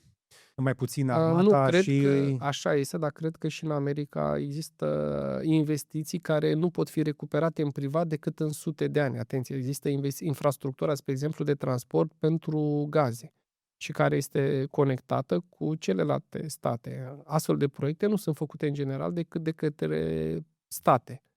Și în Statele Unite ale Americii, adică există rețeaua mare. De ce? Pentru că amortizarea lor nu se face în 3-4 ani și o companie vrea amortizare rapidă. Se face în mai 300-400, credeți în nu, poate investiții? 300-400 de ani, dar oricum într-o perioadă foarte îndelungată de timp. Deci statul ar trebui să facă investițiile mari. Investiții de infrastructură, da. Autostrăzi, Păi de unde să găsească o companie românească 5 miliarde de euro să întrețină această infrastructură pe o perioadă de 10 ani? Nu există aceste sume de bani. Ele reprezintă avuția poporului român, trebuie să ne asigurăm. De aceea există state, că altfel n-am mai fi ținut statul. Ținem statul pentru servicii sociale, servicii de apărare, pentru educație și ca să facem infrastructura critică necesară, nu să facă un cetățean privat autostrada. dar ce ați vinde din ce are statul în momentul ăsta? Nu știu exact ce are în momentul de față, dar cred că trebuie listat cel puțin la început mai puțin 10-20% din toate companiile care le deține. 10-20% din toate companiile Chiar statului. și din Transelectrica, cred că e și listată Transelectrica. Este. N-ați vrea să greșesc, dar parcă am văzut Este. acțiuni acolo. Transgaz, deci eu cred că toate aceste companii trebuie să fie listate. Este un management corporatist, este un management necesar pentru aceste companii. Asta s-a cerut și dinspre Uniunea Europeană, să nu mai angajăm pile ale politicienilor în aceste companii, pentru că ei nu vin ca și profesioniști. Ei vin acolo pentru că sunt fiul sau fiica sau amanta cuiva. Nu au nicio calitate deosebită. Companiile acestea au nevoie de profesioniști. Eu cred că în România sunt profesioniști, sunt universități care creează acești profesioniști. Doar că nu au loc de pile. Nu au loc de ei. Are loc un proces de degradare. În ultimii 36 de ani, spre exemplu, în orice instituție publică, dacă a plecat un profesionist, un inginer, un economist care era pe bune inginer sau economist, când s-a eliberat postul, haita politică s-a gândit pe cine punem noi acolo de al nostru. Deci n-a fost criteriul, haide să punem un profesionist, ci s-a înlocuit profesionismul cu o celulă cancerizată. Deci, practic, în momentul de față, statul român este în metastază, am putea să spunem. De ce? Pentru că profesioniștii au dispărut în timp și în locul lor s-au pus pile ale politicienilor. Și cum rezolvăm asta? Vorbeați de Am spus inteligența prin artificială și reforma tehnologie. administrativă, prin reducerea impactului statului asupra economiei. Deci noi trebuie să avem un stat minimal. Asta și Ce spun. înseamnă? Cum arată statul Nu ăla există minimal? că noi vom reuși să schimbăm pe cei care lucrează în statul român, că n-a reușit niciun stat să facă acest lucru. Stat minimal. Spre exemplu, să nu dețină statul companii, cum am spus mai devreme. Ok. Stat minimal, procesul de autorizare al construcțiilor să implice mai puține avize și să dureze ca în Germania, spre exemplu, o lună de zile. La noi durează un an pentru o casă. Este colosal. Fiecare lege, fiecare act birocratic nu face decât să amâne o investiție. Foarte puțin, nu că tot o facem ca asta, spune lumea. I-am auzit despre fondurile europene. Nu că n-am pierdut fondurile europene, doar nu i-am cheltuit în 2020, ci în 2030. Nu. Voi ați mutat și ceea ce trebuia să facem în 2030. Noi, în realitate, am pierdut fondurile europene, pentru că când ai cheltuit 1 miliard de euro în 2020, până în 2030, în fiecare an, l-ai mai rotit odată. Înseamnă 30 de miliarde de euro aport la PIB-ul unei țări. Deci, lumea nu înțelege că orice amânare, în realitate, înseamnă că acei bani nu vin în economie și nu reușim să-i Corect. rotim în interiorul economiei. Și până la urmă cu toți îmbătrânim și murim și lucrurile astea rămân nefăcute. Da. Dar vorbiți din experiență când vorbiți despre partea de autorizare și de birocrație. Da. În munca Am dumneavoastră dat vă un loviți de ea? exemplu. Cât de mult vă loviți de birocrație în Este, construcții? în ultimii 5 ani, cel puțin, mi se pare că lucrurile au luat-o complet razna. Adică, pur și simplu nu se mai răspunde la solicitări din partea statului. Și asta se întâmplă, eu sunt expert tehnic în construcții, au reușit să blocheze inclusiv PNRR-ul, constructorii, proiectanți, verificatori experți, cum sunt și eu, noi avem și lucrări private, dar în orice economie a lumii, jumătate din investițiile făcute în zona de construcții sunt investiții publice. Școli, spitale, grădinițe, autostrăzi, acestea au o valoare foarte mare comparativ cu o căsuță care se construiește sau cu 100.000 de căsuțe. Poluarea este mult mai mare. Și atunci am avut o discuție la un moment dat cu Mugur Sărescu acum 4 ani, când am intrat în zona de politică. Începuse PNRR-ul, deci a fost după perioada de COVID, și au spus ei că avem nu știu câte miliarde de euro, zeci de miliarde de euro și urmează să le luăm. Și am întrebat, în regulă, dar voi știți că pe procedurile actuale noi avem 4 ani procesul de autorizare pentru un spital și că noi nu vom lua acești bani. Și exact așa s-a întâmplat. Știți că degeaba duceți 40 de miliarde de euro în zona de construcții, că noi avem 500.000 de angajați și că nu puteți face reconversie profesională pe termen scurt la nivelul unei întregi națiuni și că ar fi trebuit acești bani să-i duceți în vreo 10 domenii strategice ca să-i putem absorbi. Constructor spune chestia asta cu subiect și predicat, că nu putem cheltui banii aia pentru că nu avem cu cine. Și nu s-a cheltuit, da. Nu s-au cheltuit, exact. Și am spus la acel moment, există cineva în statul român care face o evaluare a forței de muncă necesare, cum facem noi la construcție. Noi la construcție avem divizie. Noi știm exact pentru o zidărie a unei case câți oameni lucrează și ce. Și a zis, nu există așa ceva. Păi și voi cum ați distribui banii aceștia în economie? Pentru că ei nu se vor lua. Veți fi nevoiți să-i mutați dintr-o parte în cealaltă sau să-i dați pe ajutoare sociale. Și lucrul acesta s-a întâmplat. De pe DN1, când fac eu naveta și mă uit așa cum s-a închis DN1 de să lucrează la metro, mă uit pe geam și văd puțin românii pe șantierul ăla. Da. Aici este o chestiune de care putem să discutăm. Să știți că în momentul de față noi avem doar 5 milioane de lucrători în zona de privat, pentru că 5 milioane au plecat în afara țării. Suntem o națiune foarte mică, pentru că ne aflăm într-o piață liberă la nivel global, în care forța de muncă circulă dintr-un stat în altul. Trebuie să facă parte din strategia noastră de țară, să facem ceea ce fac statele bogate, să creștem productivitatea marginală a muncii. Acest lucru se crește prin educație. Asta înseamnă că noi, o națiune de 5 milioane de lucrători, ca să putem să fim performanți la nivel internațional, trebuie să avem 5 milioane de ingineri, de contabili, de economiști, de manageri și nu 5 milioane de muncitori pe șantier. Okay. Pentru că nu vom putea concura cu China, India, statele din Asia, Turcia, care sunt înapoiate din punct de vedere al civilizației. China nu mai este, dar există resurse de muncă la nivel global, 8 miliarde de cetățeni care pot desfășura acele meserii. Și atunci noi, dacă avem un român, copilul nostru, să zicem, eu am un copil, dumneavoastră aveți un copil, noi trebuie să ne gândim ce facem cu acest copil. Îl facem inginer constructor? Noi nu avem decât unul. Sau îl facem muncitor pe șantier? Și atunci este decizia rațională ca statul român să crească numărul de absolvenți pe bune cu studii superioare. Noi suntem la 20% astăzi, deci 20% din într-o generație de copii ajung să aibă studii superioare. Este o valoare foarte mică. Noi trebuie să depășim pragul de 50%. Așa cum se întâmplă în Olanda, în Marea Britanie, cred că în Israel undeva e aproape de 70%.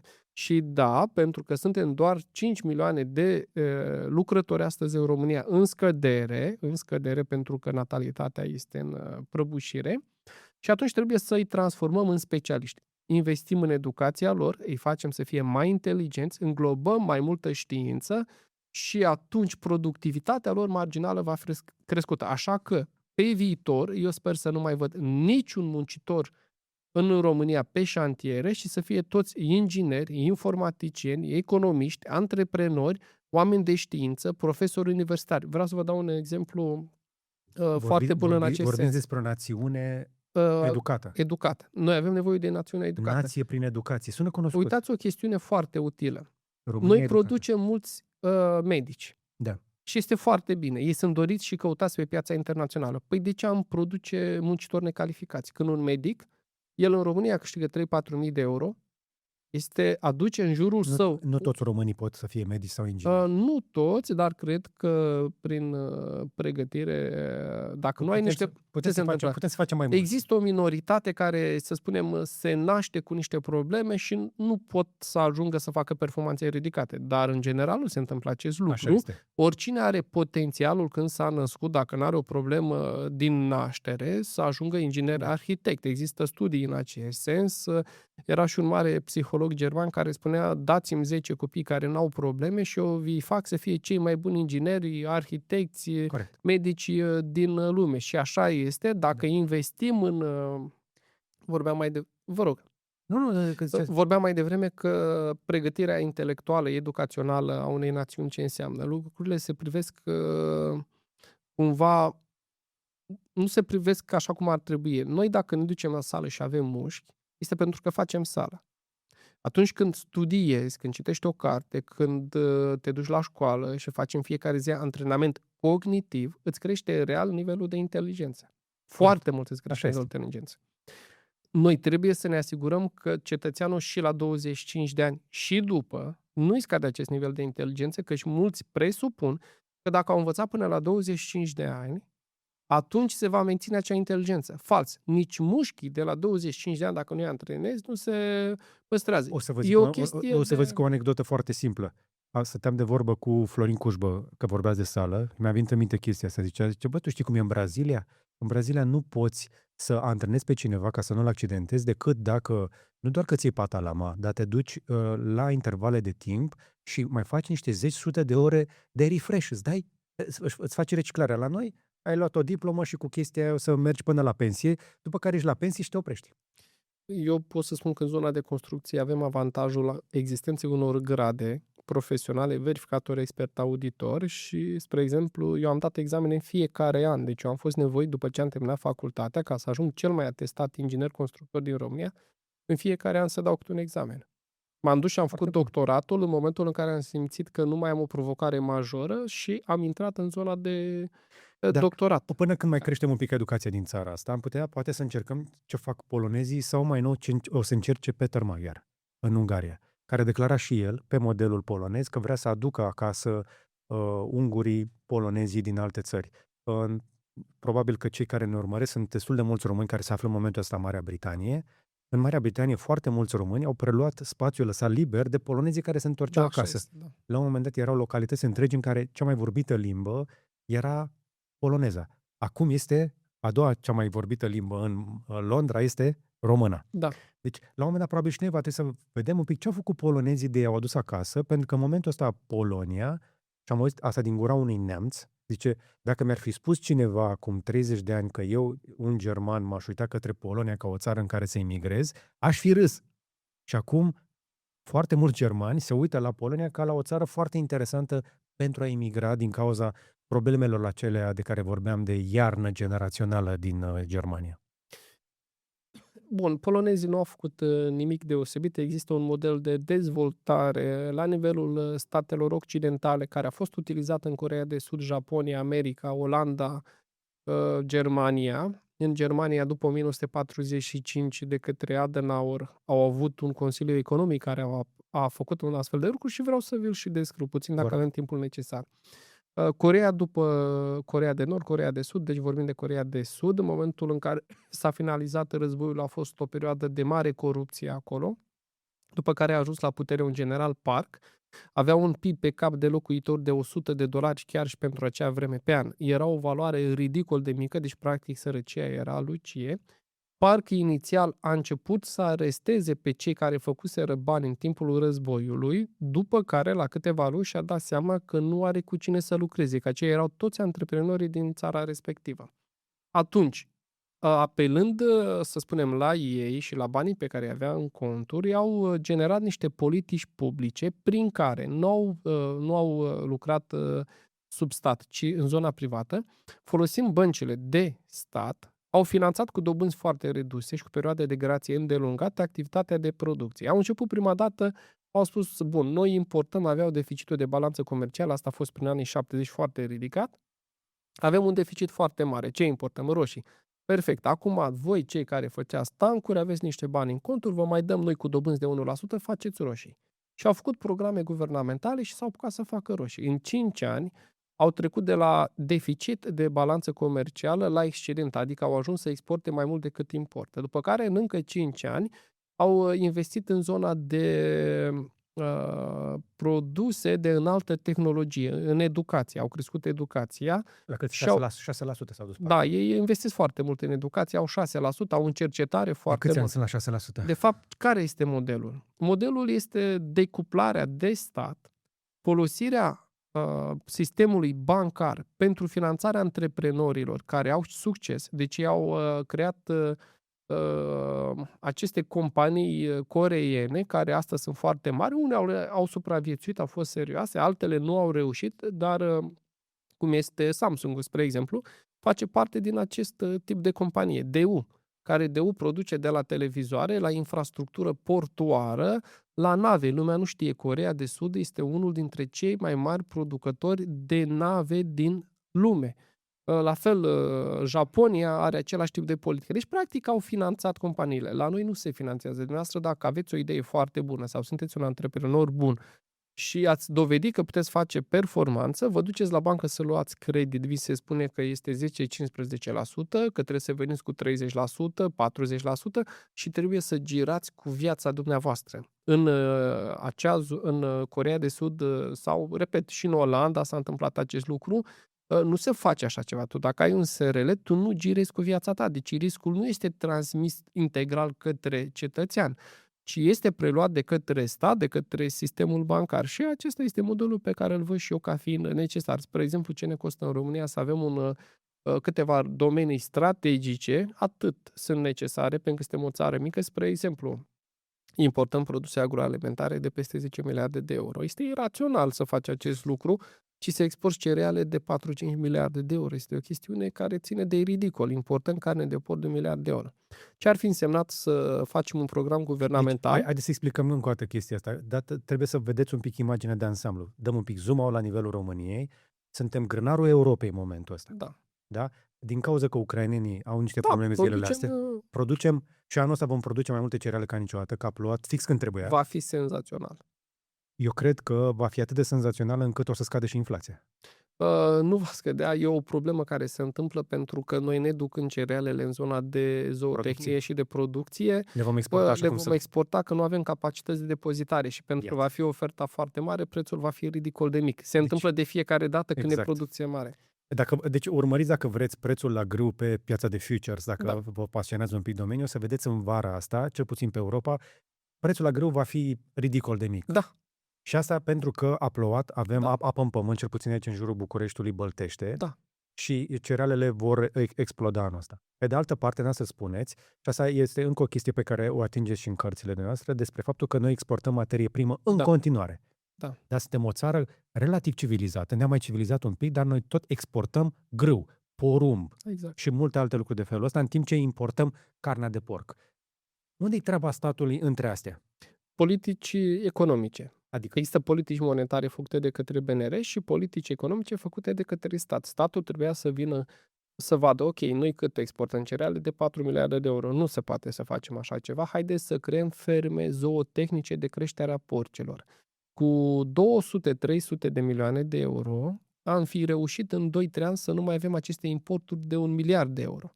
Deci, practic, noi în loc să alocăm bani prin sistemul bancar, credite garantate de către stat cu dobânzi de 1-2%, se poate face acest lucru. BNR poate să pună la dispoziție bani, că printează bani, adică printarea de bani să alimentezi statul este inflație. Printarea de bani să crește oferta agregată înseamnă competiție mai mare, mai multe produse, nu înseamnă inflație, ci înseamnă locuri de muncă bine plătite. Și atunci noi ar fi trebuit să creăm niște circuite integrate. Agricultură, avem. Zootehnie, industria agroalimentară și de acolo să punem pe masă și să exportăm în toată lumea produse românești. Noi importăm de 10 miliarde de euro. Un alt sector. Luăm al doilea sector. Și fapt, avem gaz. Numai o secundă. Aș mai rămâne puțin aici. De fapt, simplu fapt că noi importăm de alea 10 miliarde, dezechilibrăm balanța pentru că pentru alea 10 miliarde pe care le plătim ca să aducem mâncarea, noi trebuie să exportăm ceva de 10 miliarde teoretic sau să ne împrumutăm. Păi, în momentul de față e deficit. Deci avem un deficit de 35 de miliarde de euro. Deci, practic, noi ne împrumutăm să acoperim. Și exportăm cereale cu 0,7 lei. S-a dat grâul 0,6-0,7 lei. S-a dat grâul anul trecut. Nu vreau să mă gândesc ce o să fie anul acesta cu producție record.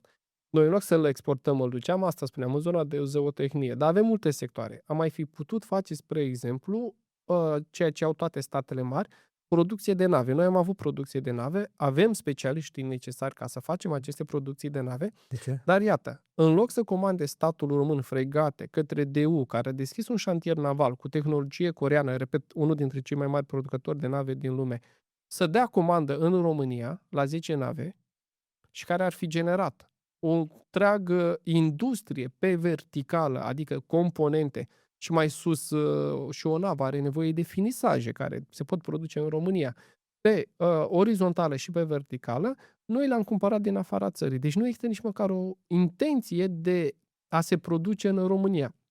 Un astfel de sector naval îți oferă avantaje pe piața internațională, pentru că această navă se poate vinde pe plan internațional.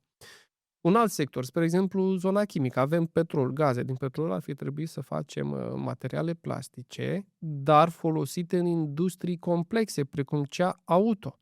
Astfel încât noi să nu vindem petrol la pompă și să-l consumăm când ne plimbăm noi cu mașina, ci să-l transformăm în componente pentru autoturisme.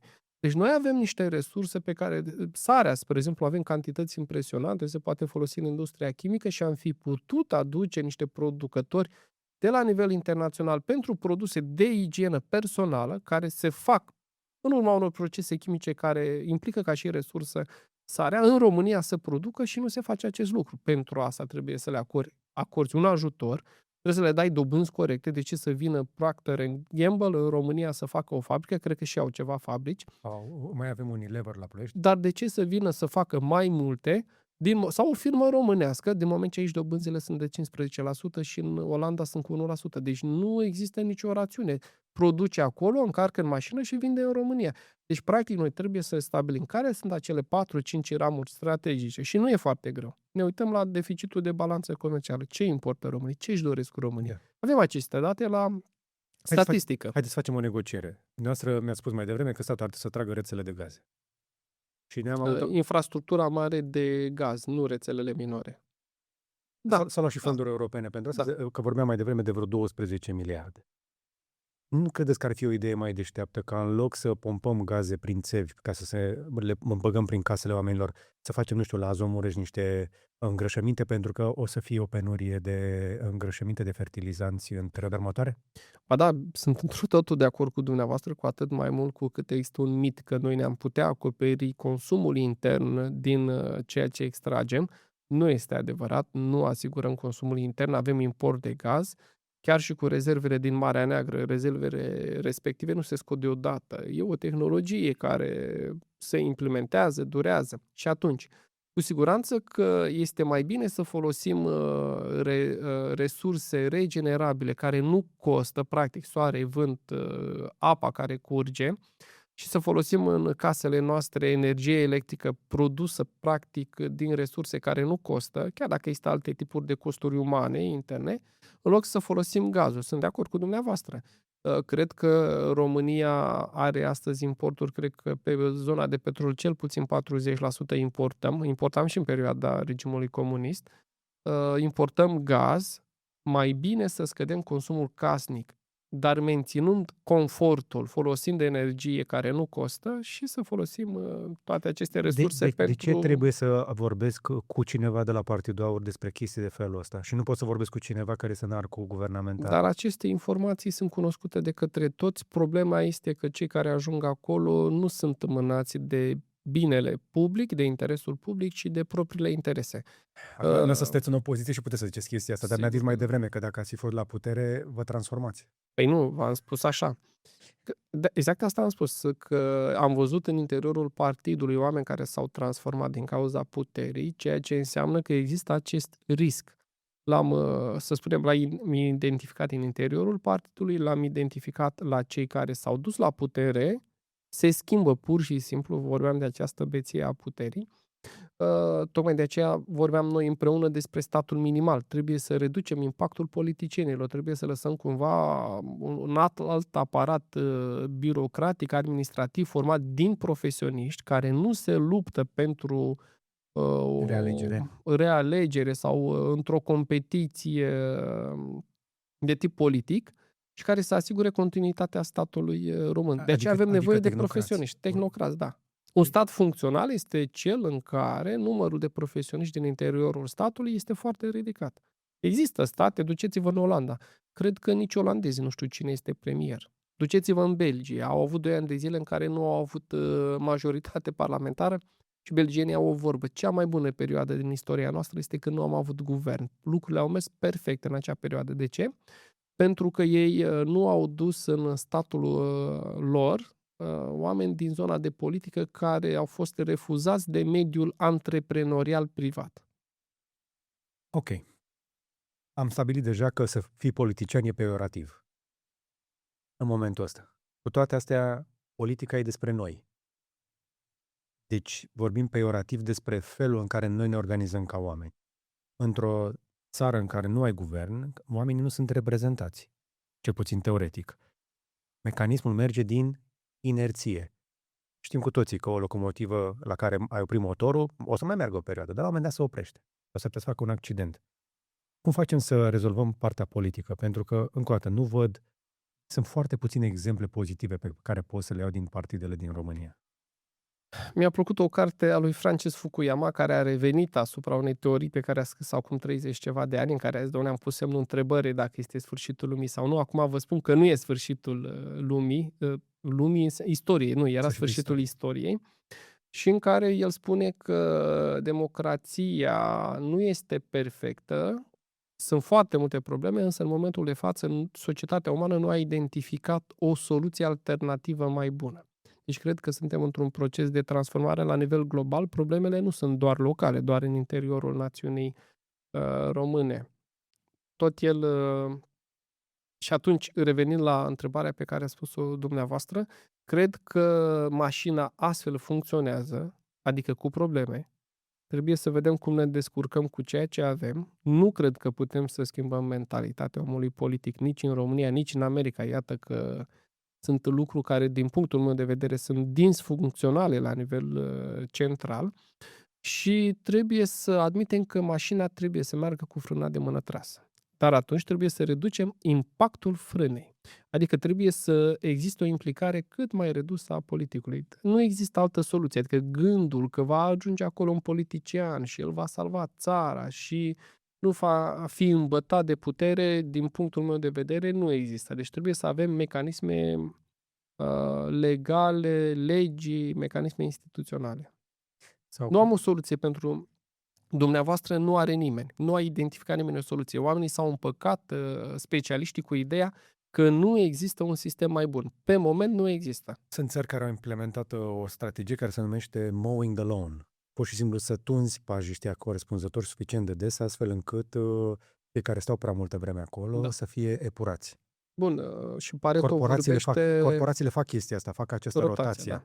Este nevoie, există și în știința economică și Vilfredo Pareto a vorbit despre acest lucru, că ajung niște persoane să ocupe o funcție publică, dacă stau foarte mult timp acolo, se înconjoară de niște interese și de niște birocrații, li se urcă și la cap și ajung în 5-10 ani să nu mai răspundă interesului public și intereselor personale și că este util să se rotească. Asta vorbește el, rotația elitelor politice. Deci este nevoie ca aceste elite să se rotească. De aceea este foarte bine și la primărie mandatele să fie limitate.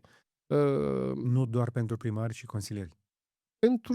În general, în instituțiile statului român este bine mandatele să fie limitate.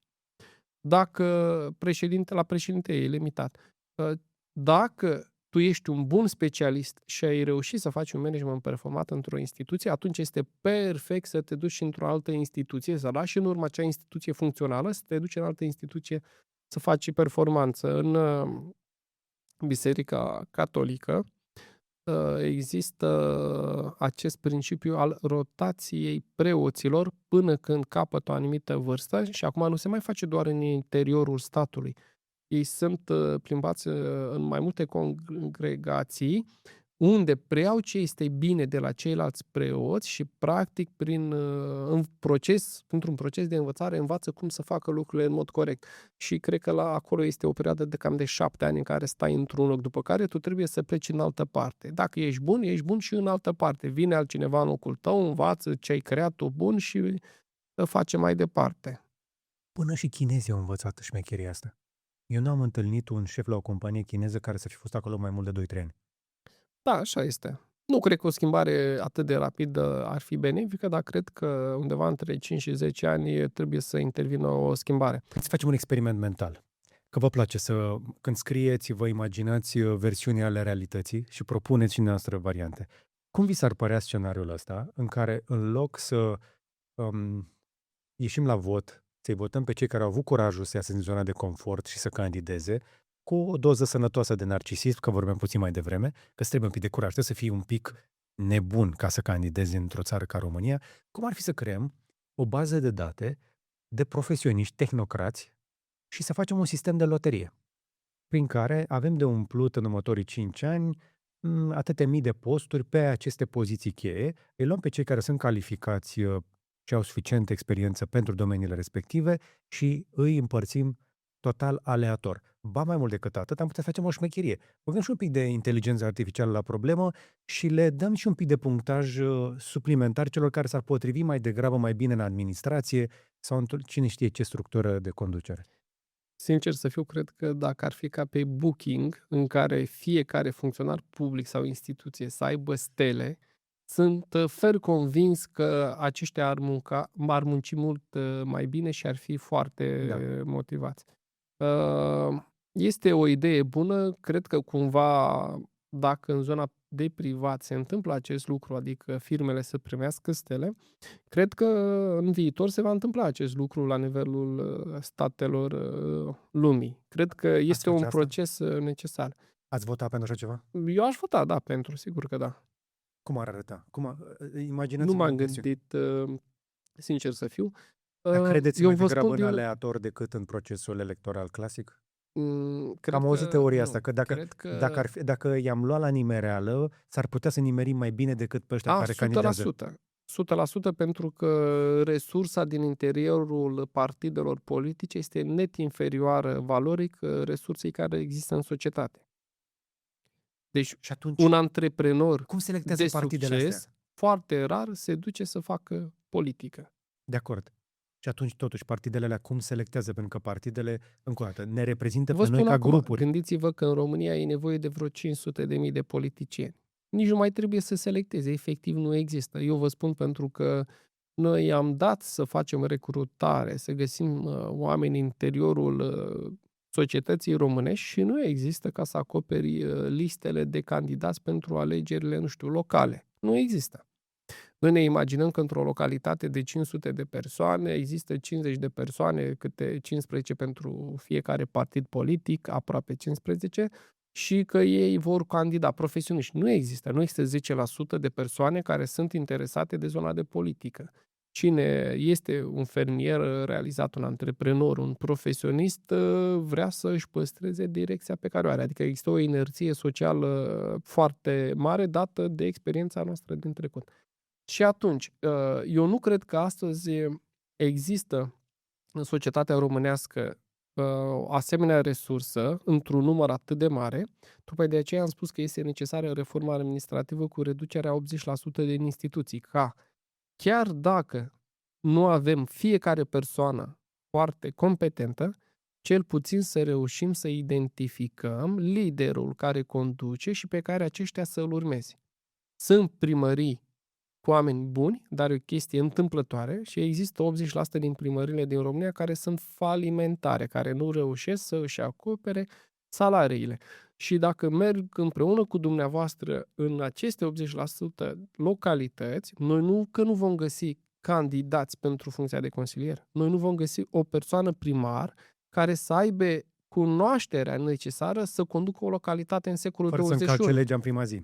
Dar, repet, secolul 21. Dumneavoastră știți cum arată primarii din România. Da. Păi, vedeți, i-ați pune vreodată la dumneavoastră la firmă să vă conducă vreo firmă? Ei săraci nici n-arată ca niște primari.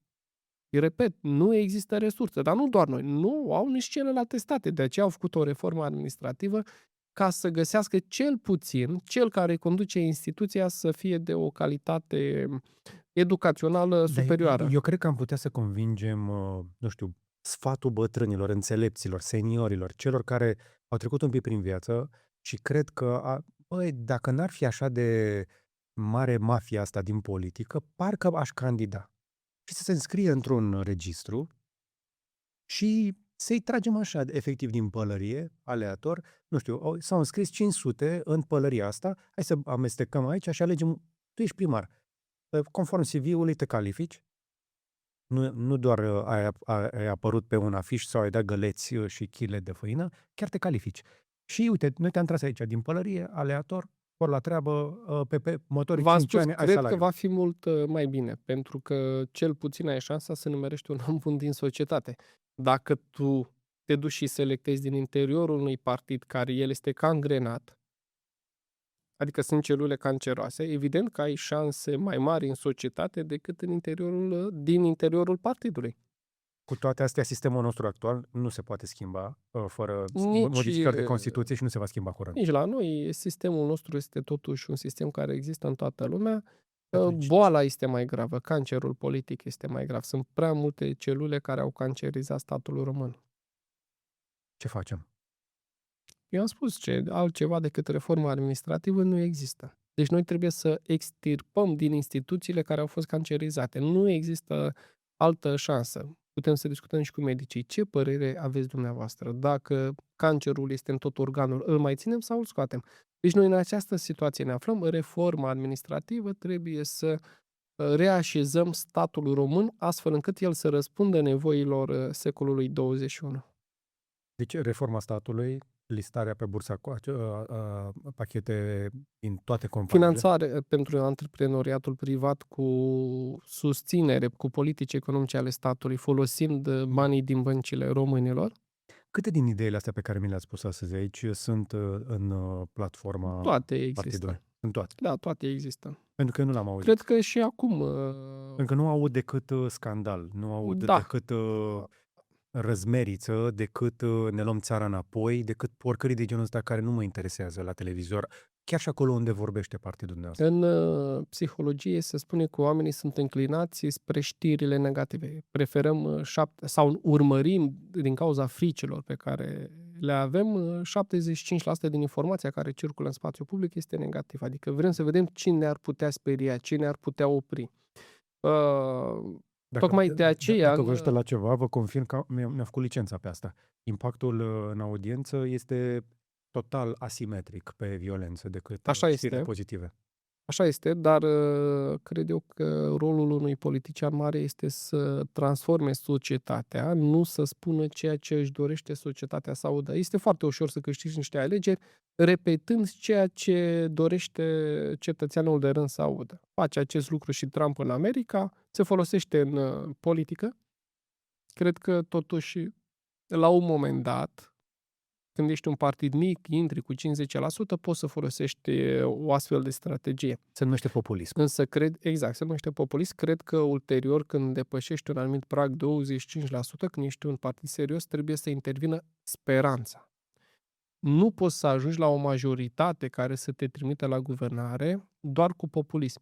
Trebuie să existe speranța cetățenilor că tu ai soluții. De aceea cred eu că și Partidul Aur e într-un proces de transformare, astfel încât ideile să se audă mai bine decât strigătele. Eu cred că și președintele a înțeles acest lucru, că și mie mi se pare că în ultima perioadă, să spunem, este mai puțin vocal.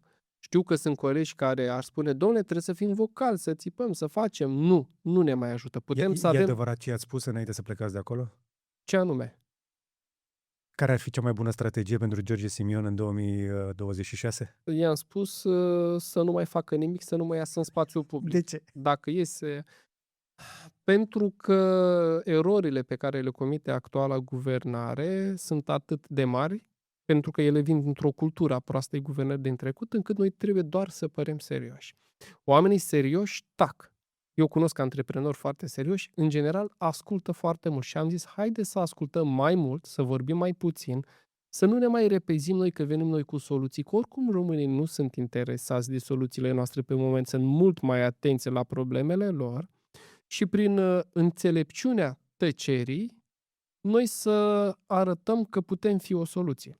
Dacă de fiecare dată suntem reactivi și acest lucru într-un mod destul de violent, în ideea în care să hrănim o minoritate care este, cum să spun eu, e furioasă, nu vom reuși să oferim încrederea necesară. Cred că asta s-a întâmplat și când a fost vorba despre alegerile prezidențiale. Nu am reușit să obținem încrederea românilor că e posibil să fie bine cu noi. Da, hrănim 15-20%, dar nu este suficient.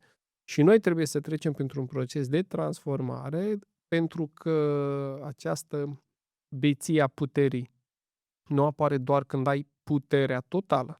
Apare și când ai o putere temporară, că ești parlamentar sau că ești președinte de partid sau că deții o funcție importantă în lumea de politică se întâmplă acest proces în care alții vin și spun cât de frumos ești, cât de inteligent ești. De la dopamină există și o explicație biochimică a acestui proces. Ți se urcă la cap și nu mai vezi realitatea așa cum ar fi trebuit să o vezi tu ca un om rațional.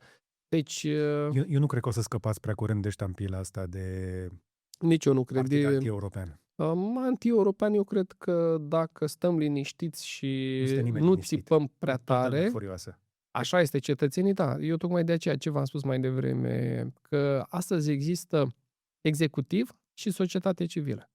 Noi nu trebuie neapărat să ne facem foarte auziți în momentul de față. Lumea știe despre Partidul Aur. Eu spun că politica adusă de către partid a fost corectă până când au avut loc aceste alegeri, pentru că eram un partid Vă mic. contrazic, Partidul Aur nu are o doctrină clară.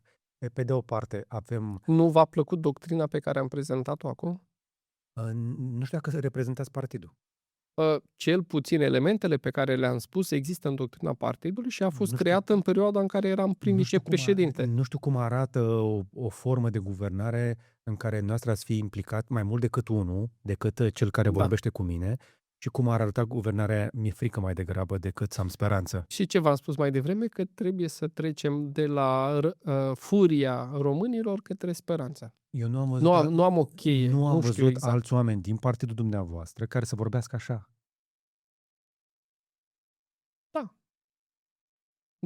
Cred că de multe ori Și există asta este o problemă, pentru că asta ne aduce... o problemă de comunicare mai degrabă. Nu, e mai mult de atât. Și aici trebuie să vă pun un pic oglinda în față. Mi-ați spus și sunt total de acord că experimentul american cu Donald Trump ne arată foarte bine ce înseamnă populism.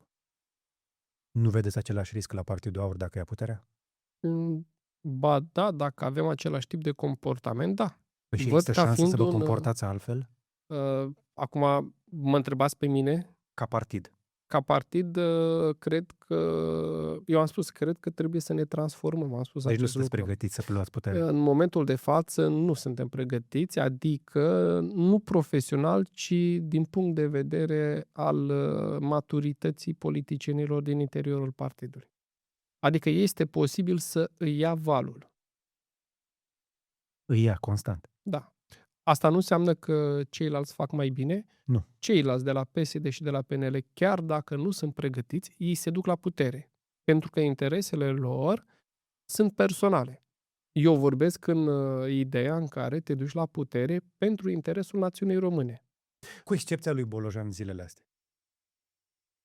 Mie putem fi de acord încă o dată că nu este cel mai mic rău. Eu am spus, este bine o urmă de speranță. Este bine intenționat. Măcar atât. Ce îi lipsește experiența din mediul privat, spre exemplu, eu ca și antreprenor, când privesc spre statul român, și faptul că a fost acolo îl împiedică să facă niște reforme așa cum ar fi trebuit ele să fie făcute.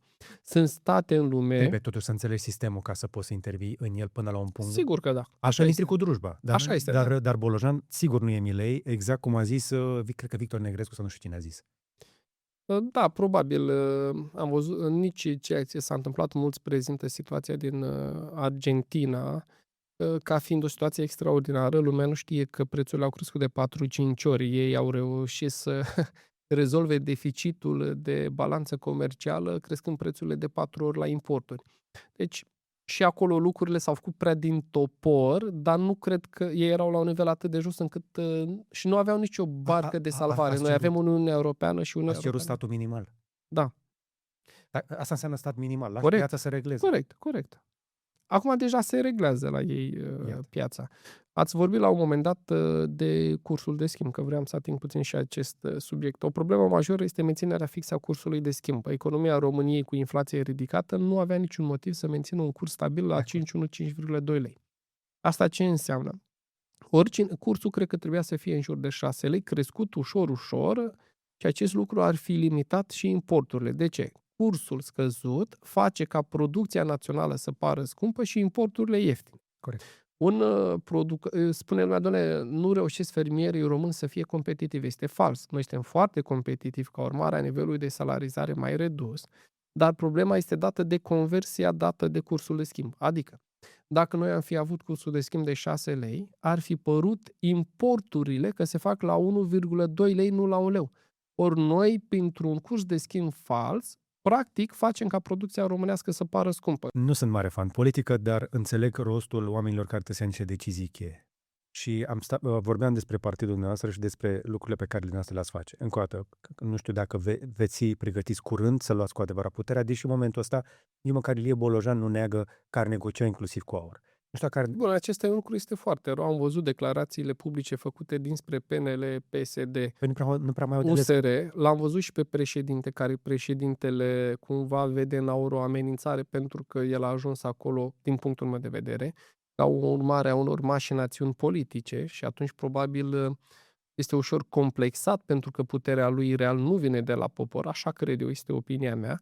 Nu poți ca președinte să nu menții un dialog cu toate partidele politice, nici măcar când a fost Claus Iohannis chema partidul AUR la discuții, ca și cum tu ai avea o frică personală cu privire la acest lucru.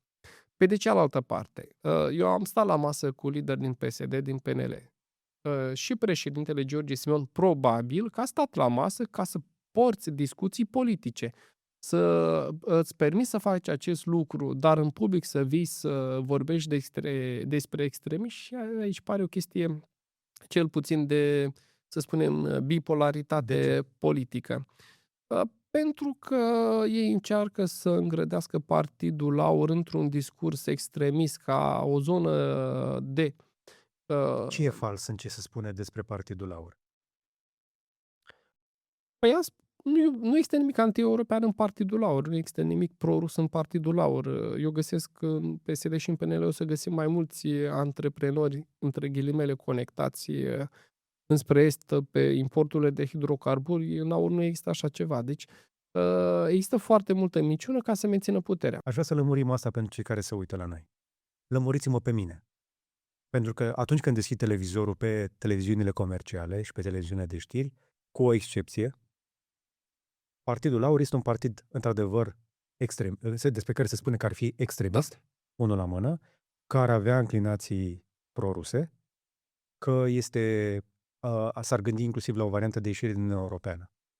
Explicați-mi-le din perspectiva cuiva, încă o dată, care este cofondator, vicepreședinte, nu? Încă, la AUR. Nu mai am fost președinte fondator, în momentul de față nu dețin nicio calitate. Fără funcție. Cofondator. Ce vreau că mi-a spus această întrebare. Face parte din strategia celorlalte partide politice. Ele sunt la putere. Trebuie să inventeze ceva care în ochii electoratului sperie. Va fi mai rău.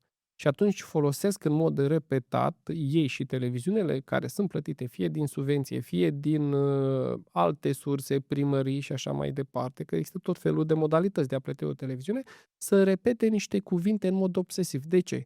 Ei cunosc specialiștii de comunicare că dacă repeți, asociezi partidul AUR cu 2-3 termeni negativi sau în general orice în viața aceasta, la un moment dat acel lucru va produce efecte. Da. Și atunci ei apelează la această strategie pe care cât timp ei au resurse foarte mari cu care să lucreze, este greu pentru noi să le oprim. Adică faceți ceva să nu mai fie așa, dar nu are legătură, că totul e de știință, cum se spune, în manipulare, în psihologie. Pur și simplu au resurse atât de mari, au miliarde de euro de la bugetul de stat pe care le pot folosi pentru propagandă împotriva argumentele lor. Tehnice. Ok, da. Asta e metoda. Da.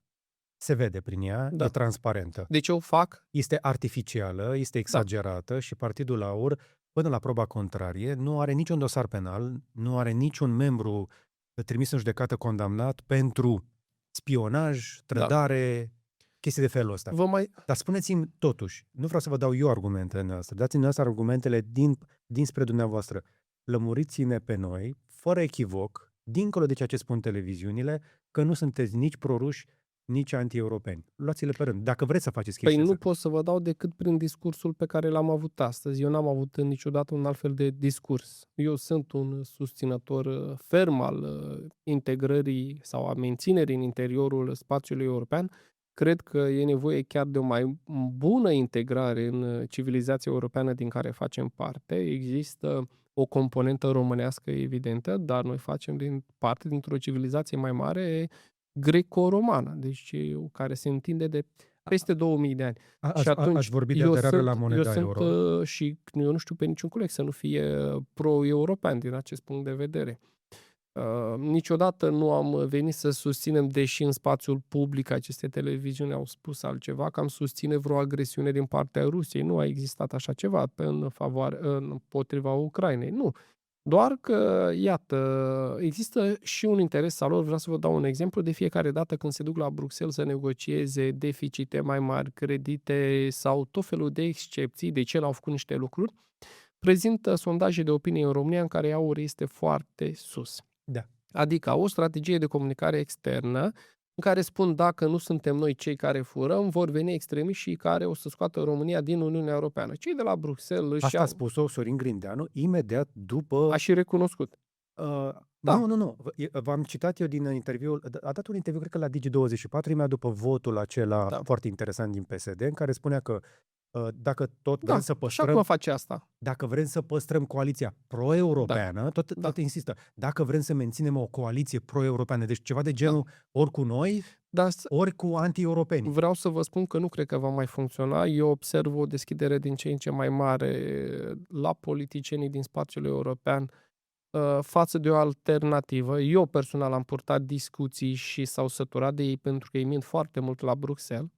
Au cam înțeles că există o strategie de comunicare externă care implică partidul LAUR și care are drept scop obținerea unor privilegii pentru ei. Adică ne ridică pe noi, îi amenință că vine aur iese din Uniunea Europeană, asta este, nu mai facem reformele necesare și voi va trebui să ne acceptați ca atare. Nu cred că va mai merge acest lucru. Cred că și aici aur are o problemă. Trebuie să intensificăm comunicarea pe plan internațional pentru că cu niște voci mai credibile. Cu niște voci care să fie care specialiști. Să nu taie torturi cu Groenlanda. Corect. De aceea am și spus că nu poate un singur comunicator să acopere toate lucrurile. Noi trebuie să avem specialiști care comunică și nu-i aveți acolo. Încă. Noi avem încă, repet, nu au nici celelalte partide politice, dar pe mine nu mă mulțumește acest lucru. Deci, astăzi PSD are mai puțini specialiști decât Partidul Aur. Astăzi PNL are mai puțini specialiști decât Partidul Aur. Nu sunt sigur.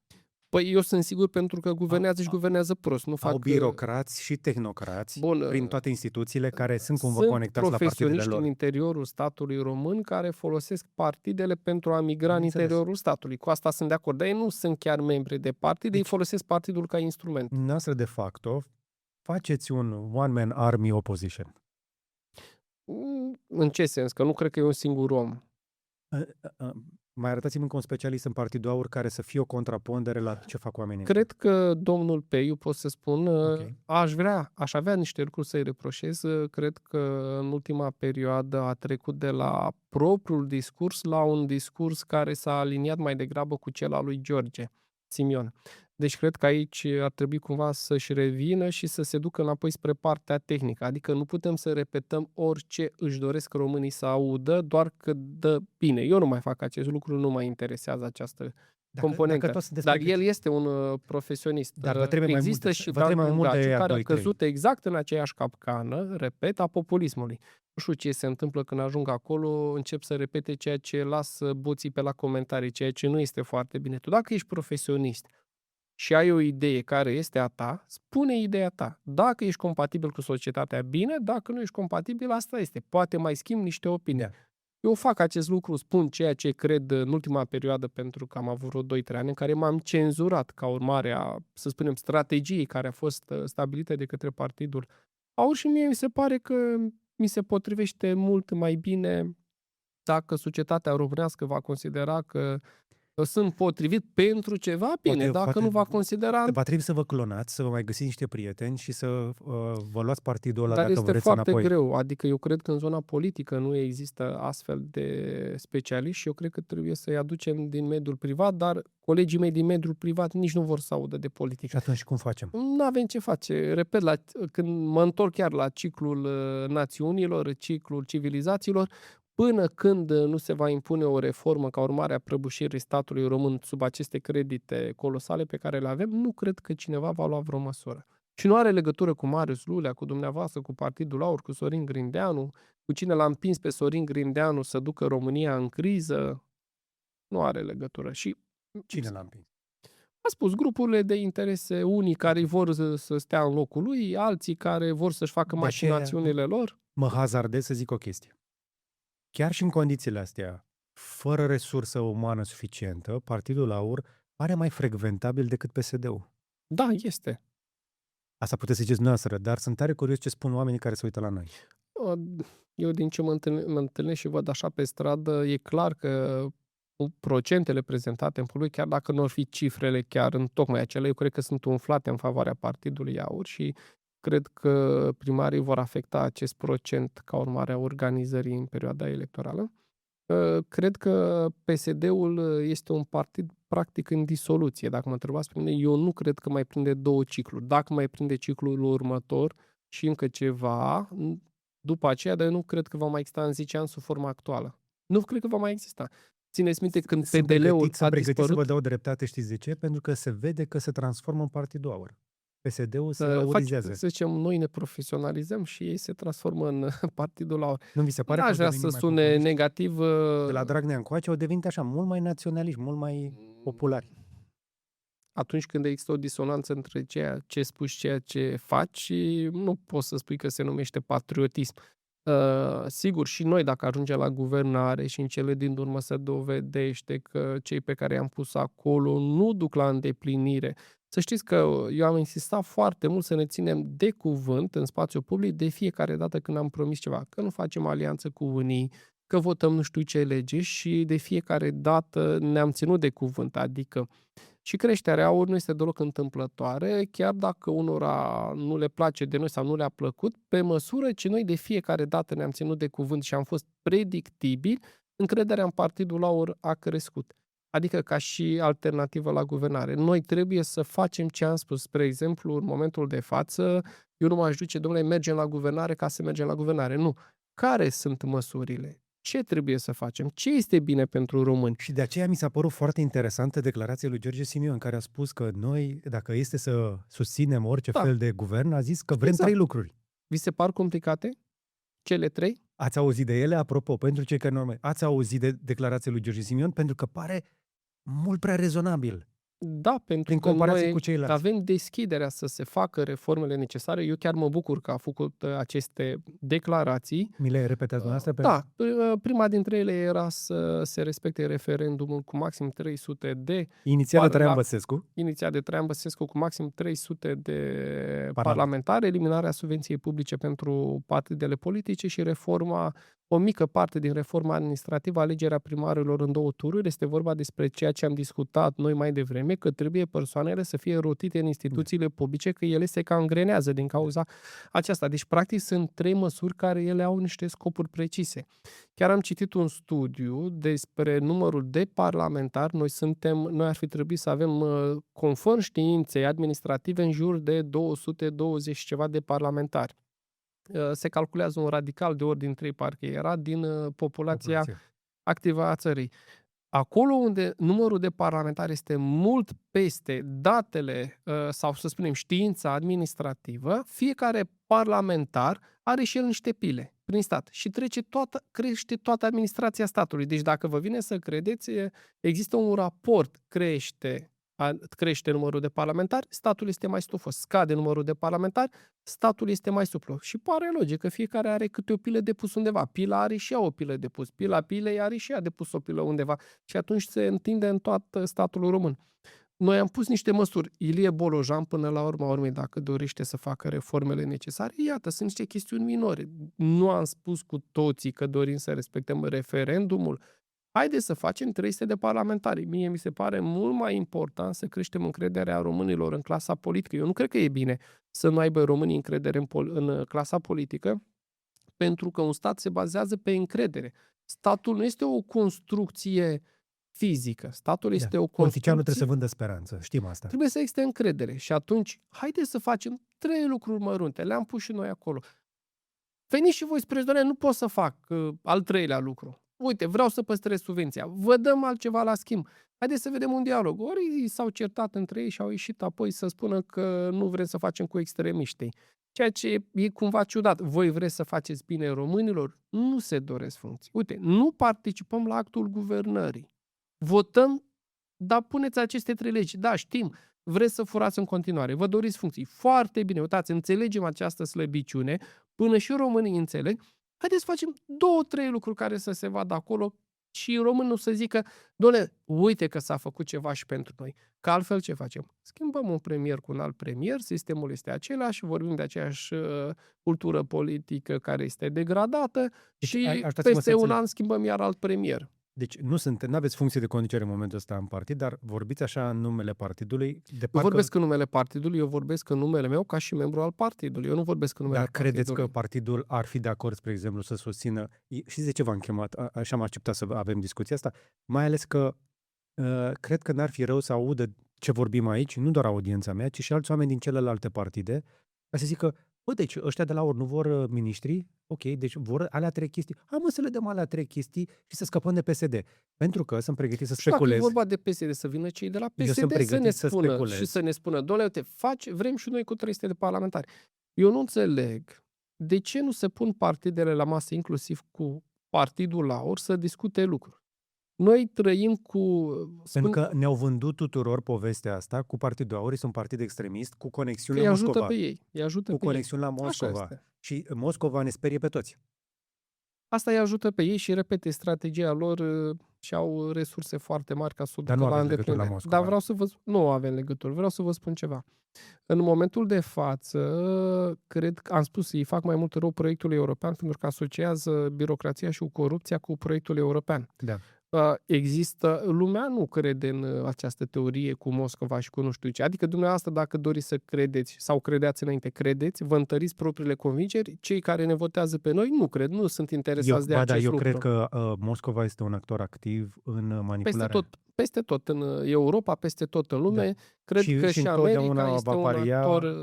Va paria și va investi în oricine vrea să joace pe muzica lor. Nu trebuie să fii înțeles cu cineva ca să-ți urmărești propriile interese. Corect. Face același lucru și Uniunea Europeană în România, când slăbește partidele politice, și America are interese în România și acționează, și Ucraina acționează în România.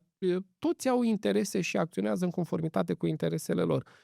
Dar asta nu înseamnă că dacă eu am o idee despre familia tradițională, să spun că această idee este proastă. Sau dacă am o idee despre o anumită reformă a statului, să spun că această reformă nu este bună pentru că au mai face și nu știu cine prin această lume. Asta cu familia tradițională, eu am văzut familia tradițională, că vorbeam înainte de interviu la țară. Promiscuitatea din mediul rural, alcoolul și violența n-au nicio legătură cu tradiția pe care o idolatrizăm noi. Eu nu vorbesc despre aceste declarativ. lucruri.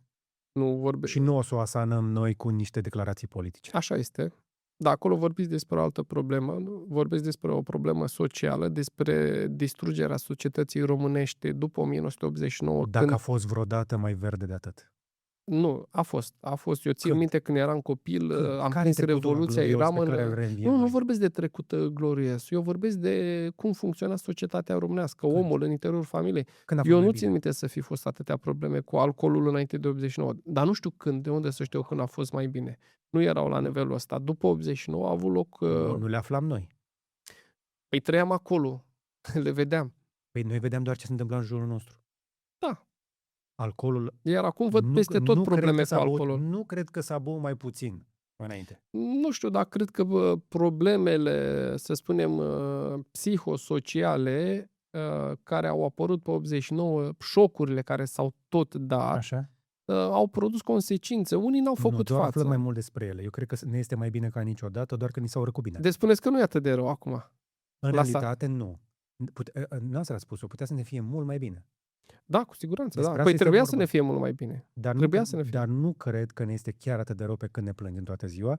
Și aș mai adăuga ceva. Stați puțin, cu cine comparați? Așa este, nu este, noi înșine. Este mai bine noi cei decât... de acum 5, 10, 20 de ani.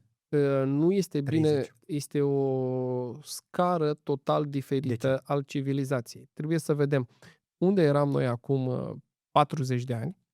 Mult mai rău. Haideți să ne uităm la China unde era acum 40 de ani. Așa. Haideți să vedem cum a evoluat China, adică potențialul pe care l-am fi avut Și ne uităm la România și noi am mers din inerție, nu dintr-o organizare a Total de statului. acord, dar ce refuz Eu eu nu să vorbesc accept? că e mai bine ca ieri, sigur că e mai bine ca ieri, e mai bine decât acum 1000 de ani, e mai bine decât Eu cred acum că aici 2000 de ani. păcătuiește populismul, că se duce în această chestie cu Make America Great Again, adică să facem România cum era odată, nu știu, că noi n-am avut Bine, niciodată un toate trecut glorios. națiunile se bazează pe emoție, pe, cum se spune, Cred că pe vine respectul față de ceva ce a fost, chiar dacă acel de respect acord, este față de niște produse imaginare.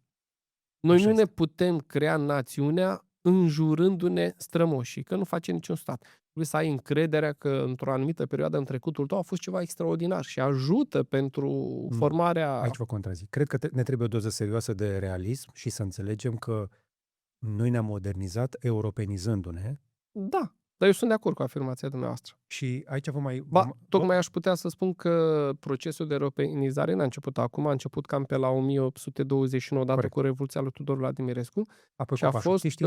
un proces întrerupt de ocupația rusă Corect. din perioada comunistă. Deci, Putem fi de noi acord că cel suntem mai rău lucru europeni, jumătate din spațiul european a fost ocupat de către, să spunem, inițial de către trupele ruse, apoi de către ocupația politică comunistă. care este cea mai mare nenorocire a civilizației noastre Este, da. din ultimul secol. Putea să fie una mai complicată, cea nazistă. Corect. Nu este mai bine, este foarte rău. Mi-ar fi plăcut ca Occidentul să se lupte pentru civilizația pe care o promova și noi să nu fi căzut sub această zonă de ocupație. Dar asta Cam greu. este, am picat prost, a picat și jumătate, o bună parte din Germania, Da. Ungaria, Cehoslovacia, adică a fost o perioadă foarte complicată. Dacă vă văd atât de... Dar eu consider, și nu cred că e vreun coleg să nu considere altfel, nu există, din punctul meu de vedere, patriotism românesc decât în interiorul civilizației europene. Eu nu cred că Mihai Eminescu, care a studiat la Viena, nu era european. Nu cred că Mihail Cogălnicianu, cel mai bun premier pe care l-a avut România și care a făcut reformele împreună cu Cuza, era anti-european și erau foarte patrioți. Nu cred că Nicolae Iorga, ei toți au studiat la Paris, la Viena, în Berlin. Deci, practic, patriotismul românesc este un patriotism european. Marea majoritate a românilor, dacă îi întrebi unde vor să călătorească, se vor uita spre vest. Da. Pentru că acolo Dar nu n-atrage cred că atât. românii sunt europeni, sunt pro-europeni. Și Nu atunci? cred că este un curent anti-european O să vă, semnificativ în România. dacă vă văd atât de deschis și de pro-european, o să vă ridic cea mai înaltă minge la fileu Nu, posibil. eu sunt pro-român în interiorul acestui spațiu. Corect. E o simbioză între cele două, nu sunt în antiteză. Dacă te duci în Franța, spre exemplu, o să găsești tot felul de popoare care trec din Franța spre Spania, către Italia. Ai moșii basci, ai Alsacia și Lorena, ai Valonii, iarăși ai inclusiv televiziunea publică din Belgia care emite în două limbi dacă e nevoie. Da. Deci, europenii înțeleg chestia asta, că poți să fii în interiorul unui teritoriu, da, suntem francezi, dar dacă ne întrebi ne iei mai la bani mărunți, s-ar putea să fim basci. Asta e doar cel mai mic Bun, e exemplu. un fel de zoom dat unei civilizații. Noi suntem români, la un nivel mai mare suntem europeni, la un nivel mai mic eu sunt nemțean, spre exemplu. Exact. Nu înseamnă că patriotismul nu poate ocupa diverse paliere. Dacă mă duc la Brașov în weekend, o să fiu de acolo, că acolo am copilărit. Însă, cea mai complicată minge pe care vă ridic la Fileu este următoarea. Pe locul unde stați dumneavoastră a stat unul dintre cei mai importanți antreprenori pe care îi cunosc, unul dintre cei mai deștepți oameni din țara asta, care a făcut business la cel mai înalt nivel, Radu Georgescu. Și care, de fiecare dată când îi dădeam eu cu cât de români verzi suntem noi, zicea, I hate you for this. Zice, de ce tot o ardem noi pe asta cu noi românii, când de fapt noi suntem europeni? Și zis, ok, ce vrei să-mi spui cu chestia asta? Și argumentul la care a ajuns, pe care încep să-l aud că se ridică din tot mai multe locuri, este despre posibilitatea în care noi să ne putem imagina un viitor în care să trăim într-o Europă federală. Păi eu cred că acolo se va ajunge. Vă doriți Dar asta? în care națiunile, în frumusețea lor identitar, etnică, ele se vor menține. Eu cred că acolo se va ajunge, pentru că Se va există... ajunge sau vrem Ce să cred ajungem? eu? Nu, ce cred eu? Mi-a spus ce îmi doresc eu. Eu așa Da. îmi doresc să se ajungă, da. Deci Marius Lulea crede că este bine pentru poporul român să fie partea unei, și este de fapt partea unei civilizații europene pe care trebuie să ne asumăm ca atare. La nivel global, de 2000 de ani are loc un proces de creștere a unităților administrative, erau înainte țările române, și pentru că gândiți-vă că în China există statele chineze, s-au unificat acum 2000 de ani. Adică au început să apară cu 2000 de ani și s-au unificat în acea perioadă. Nu cred că există o alternativă în momentul de față. Civilizația greco-romană trebuie să creeze acest spațiu unitar, astfel încât să ne putem exprima la nivel internațional ca și o forță. Și eu cred că acest proces se desfășoară natural mai rapid decât procesul politic. Copiii mei, am 5 copii, mi-au spus: tati, vreau să mă duc să învăț în Olanda. Și am zis: foarte bine, du-te în Olanda, pentru că dacă ești patriot român, așa cum a fost Eminescu și care s-a dus la Berlin, sau cum a fost Cogălnicianu sau Nicolae Iorga, care au fost la Paris sau la Budapesta sau la Viena și au studiat acolo, eu cred că asta înseamnă cu adevărat patriotism. Să iei lucrurile bune care există la nivel internațional. Și atunci eu cred că vine o generație în urma noastră în care, să spunem, unitatea europeană există deja în interiorul conștiinței lor. Deci nu mai e o problemă politică. Astăzi eu cred că mai degrabă politicienii sunt cei care dezbină societățile europene pentru a-și urmări doar propriile interese, așa cum și cei de la PSD și de la PNL, spre exemplu, știu că o mai mare integrare înseamnă pentru ei pierderea din privilegii. Deci eu nu cred că există altă cale. Nu cred că există altă cale. Deci nu vreau să spun... pentru Europa Federală? Eu sunt pentru Europa, nu știu care este forma propriu-zisă, care va fi forma. E clar că va fi o structură administrativă, nu? Și atunci nu știu că Ce altceva poate să fie? Păi nu poate să fie decât stat sau federal, adică o uniune de state, nu? Și eu sunt pentru o uniune de state, cu păstrarea... Dar se vor păstra identitățile, nu e ca și cum șterge cineva limba română, că nu este așa ceva. Europa deci este... nu cunosc eu care sunt termenii, n-aș vrea să mă exprim în niște termeni. Da. Nu cred într-un stat unitar european. Dar va trebui să explicăm lucrul ăsta și mă bucur că am pe cineva cu voce dintr-un partid suveranist care înțelege ideile astea.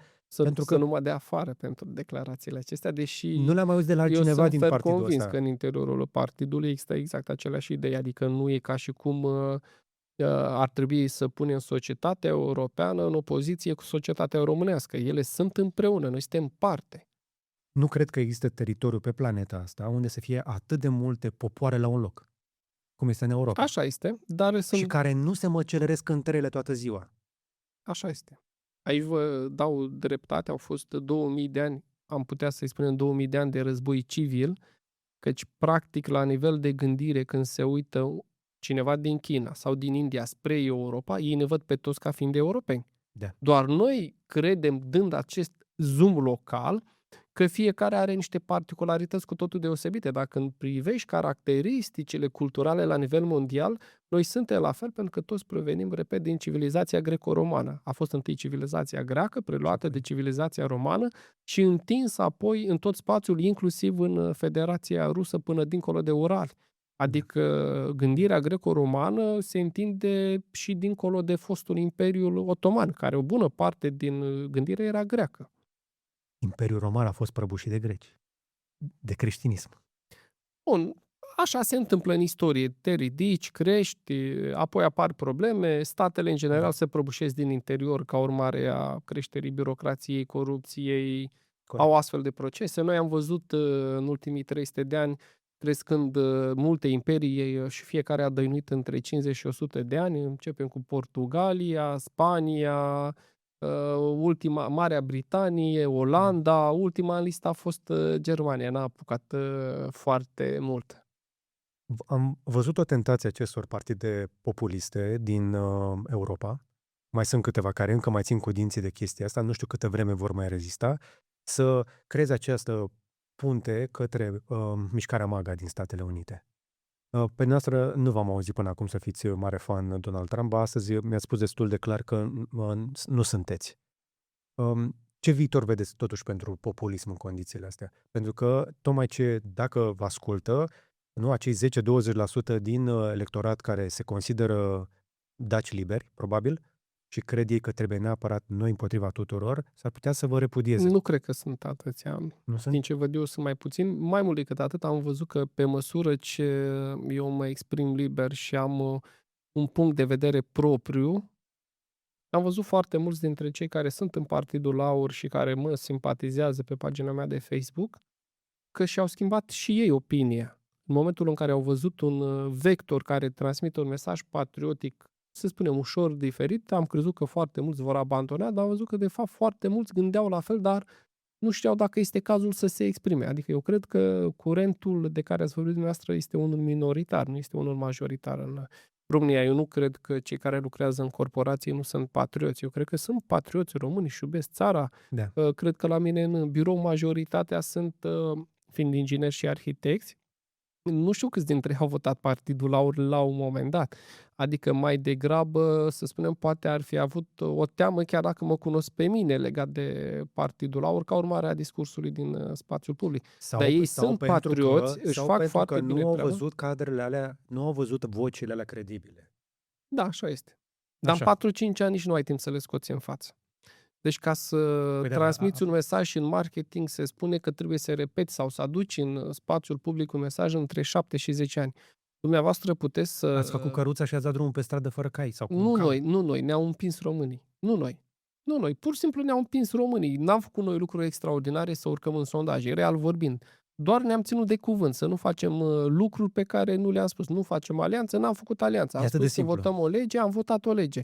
Și aici insist eu să spun eu, cred eu că ar trebui să facem în continuare acest lucru, să ne ținem de cuvânt. Am promis că dacă am dat, iată, dăm 3 legi, noi susținem guvernul care dă aceste legi, nu sunt complicate, e o chestie banală, să eliminăm subvenția partidelor politice, să facem 300 de parlamentari care oricum vine din noul mandat și să alegem primarii în 2 tururi, pentru că și PSD-ul se prăbușește, tocmai pentru că el este captiv acestor primari, dar oamenii urăsc acești primari. Și ajunge ca votul împotriva primarilor, pentru că îl votează forțați, nu că îl iubesc pe el, îl votează pentru că el exercită presiune administrativă asupra cetățenilor. Și ei îl urăsc și ajung să voteze împotriva PSD. Deci astăzi PSD și PNL se prăbușesc. Gândiți-vă, ei n-au trimis în turul 2 încep să se uzeze, al alegerilor prezidențiale, de 2 ori n-au reușit să-și trimită candidat. Da. Deci au ajuns niște candidați, că nici George, nu putem spune George Simion, el a fost văzut tot ca un independent, nu dinspre o zonă de partid politic, pentru că partidul politic nu este atât de bine conturat ca și formațiune politică, că nu a fost la guvernare. Deci, practic, poporul român a trimis anti-PSD, anti-PNL de 2 ori în turul 2 al alegerilor prezidențiale, că s-au și reluat. Corect. Nici candidatul USR din alegerile anulate, nu putem să spunem că el era asociat cu un partid politic, doamna Lascone. Oamenii i-au votat-o pentru persoană și împotriva celorlalți. Au votat mai degrabă împotriva celorlalți. Și împotriva celorlalți. Mi-am adus aminte acum, în timp ce vorbeați, despre scena aia când George Simion, la finalul dezbaterii cu Nicu Șordan, se salută destul de prietenește. Cei doi nu doar că se cunosc, dar eu cred că se și respectă. Sunt pregătit să pariez că sunt mai asemănători decât sunt diferiți. Da, sunt de acord întru totul cu dumneavoastră. Cum ar fi, și acum speculez, dacă am crede sau ne-am imagina un scenariu în care cei doi reușesc totuși să facă o alianță neoficială ca să scoată totuși PSD-ul de la putere?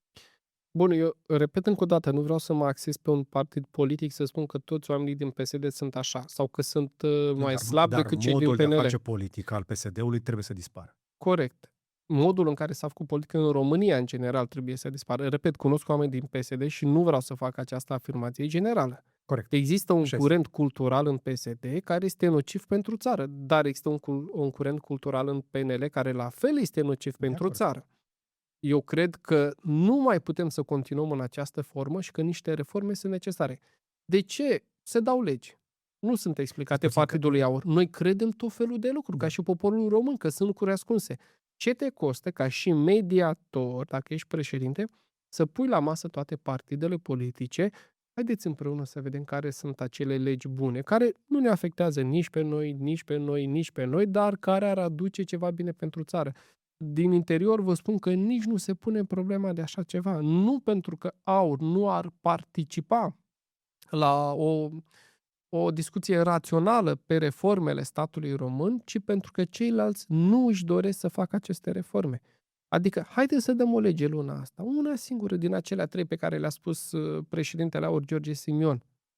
De ce nu a selectat-o? Eu sunt fer convins că președintele AUR, dacă una singură se pune, tot ar vota guvernul. Și niciuna dintre alea 3 nu sunt despre să nu mai dăm bani copiilor ucraineni, să Da, nu nu mai, are nicio să nu mai trimită legătură. rachete Patriot în Ucraina și să nu luăm Corect. gaze din Rusia. Da, nu cred că intră în disonanță cu ceva din lucrurile, să spunem, care au fost în dezbaterea publică.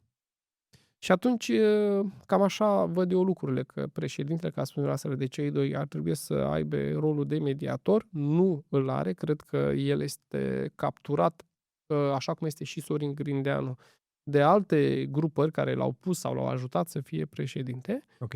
Cred că partidele politice ar trebui să comunice mai mult cu Partidul AUR, pentru că dacă există o lege de dat, de ce să există ideea unei conspirații antiromânești? Nu poți să vii să discuți, să spui, iată, acestea sunt datele, de aceea ne dorim această ordonanță. Ori tu trântești ușa la jumătate din electoratul din România, care poate nu înțelege ce ai vrut să faci.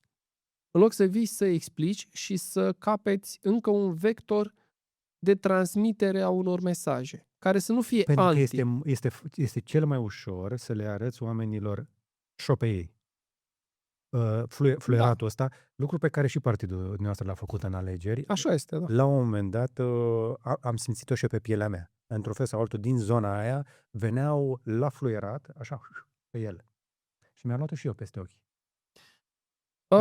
Aici e o problemă complexă legat de polarizarea pe care au făcut-o partidele politice în societate. Eu, spre exemplu, ca actor politic, am participat la această polarizare, este o strategie electorală. După alegeri am avut o discuție în interiorul partidului, chiar și cu George, că eu cred că facem foarte mult rău polarizând pe oameni, pentru că ei se ceartă între ei în familie și țin aceste certuri toată viața și că pentru niște interese pe care, să spunem, noi credem că salvăm țara, cum se spune, aruncând cu bomba atomică. Nu se poate acest lucru și că trebuie o schimbare de strategie. Eu cred că, din ce văd eu la George, are loc o schimbare de strategie, poate că nu într-un ritm pe care eu mi l-aș fi O să dorit. mai vedem despre asta. Dar nu cred că În toate polarizarea interviurile- societății face foarte mult rău și se întâmplă acest lucru și în alte state, cum ar fi America. Da. Și dezbinarea socială scade încrederea în stat și poate să ducă la scăderea funcționării statului, mediului antreprenorial și așa mai departe. Adică, ok, sunt niște obiective care trebuie urmărite, dar care sunt limitele pe care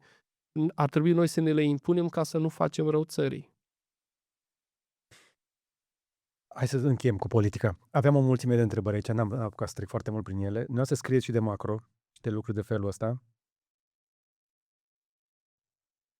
Din tot ce ați scris, care ar fi, și din tot ceea ce credeți, și dincolo de tot ce am vorbit aici, să zicem că luați puterea.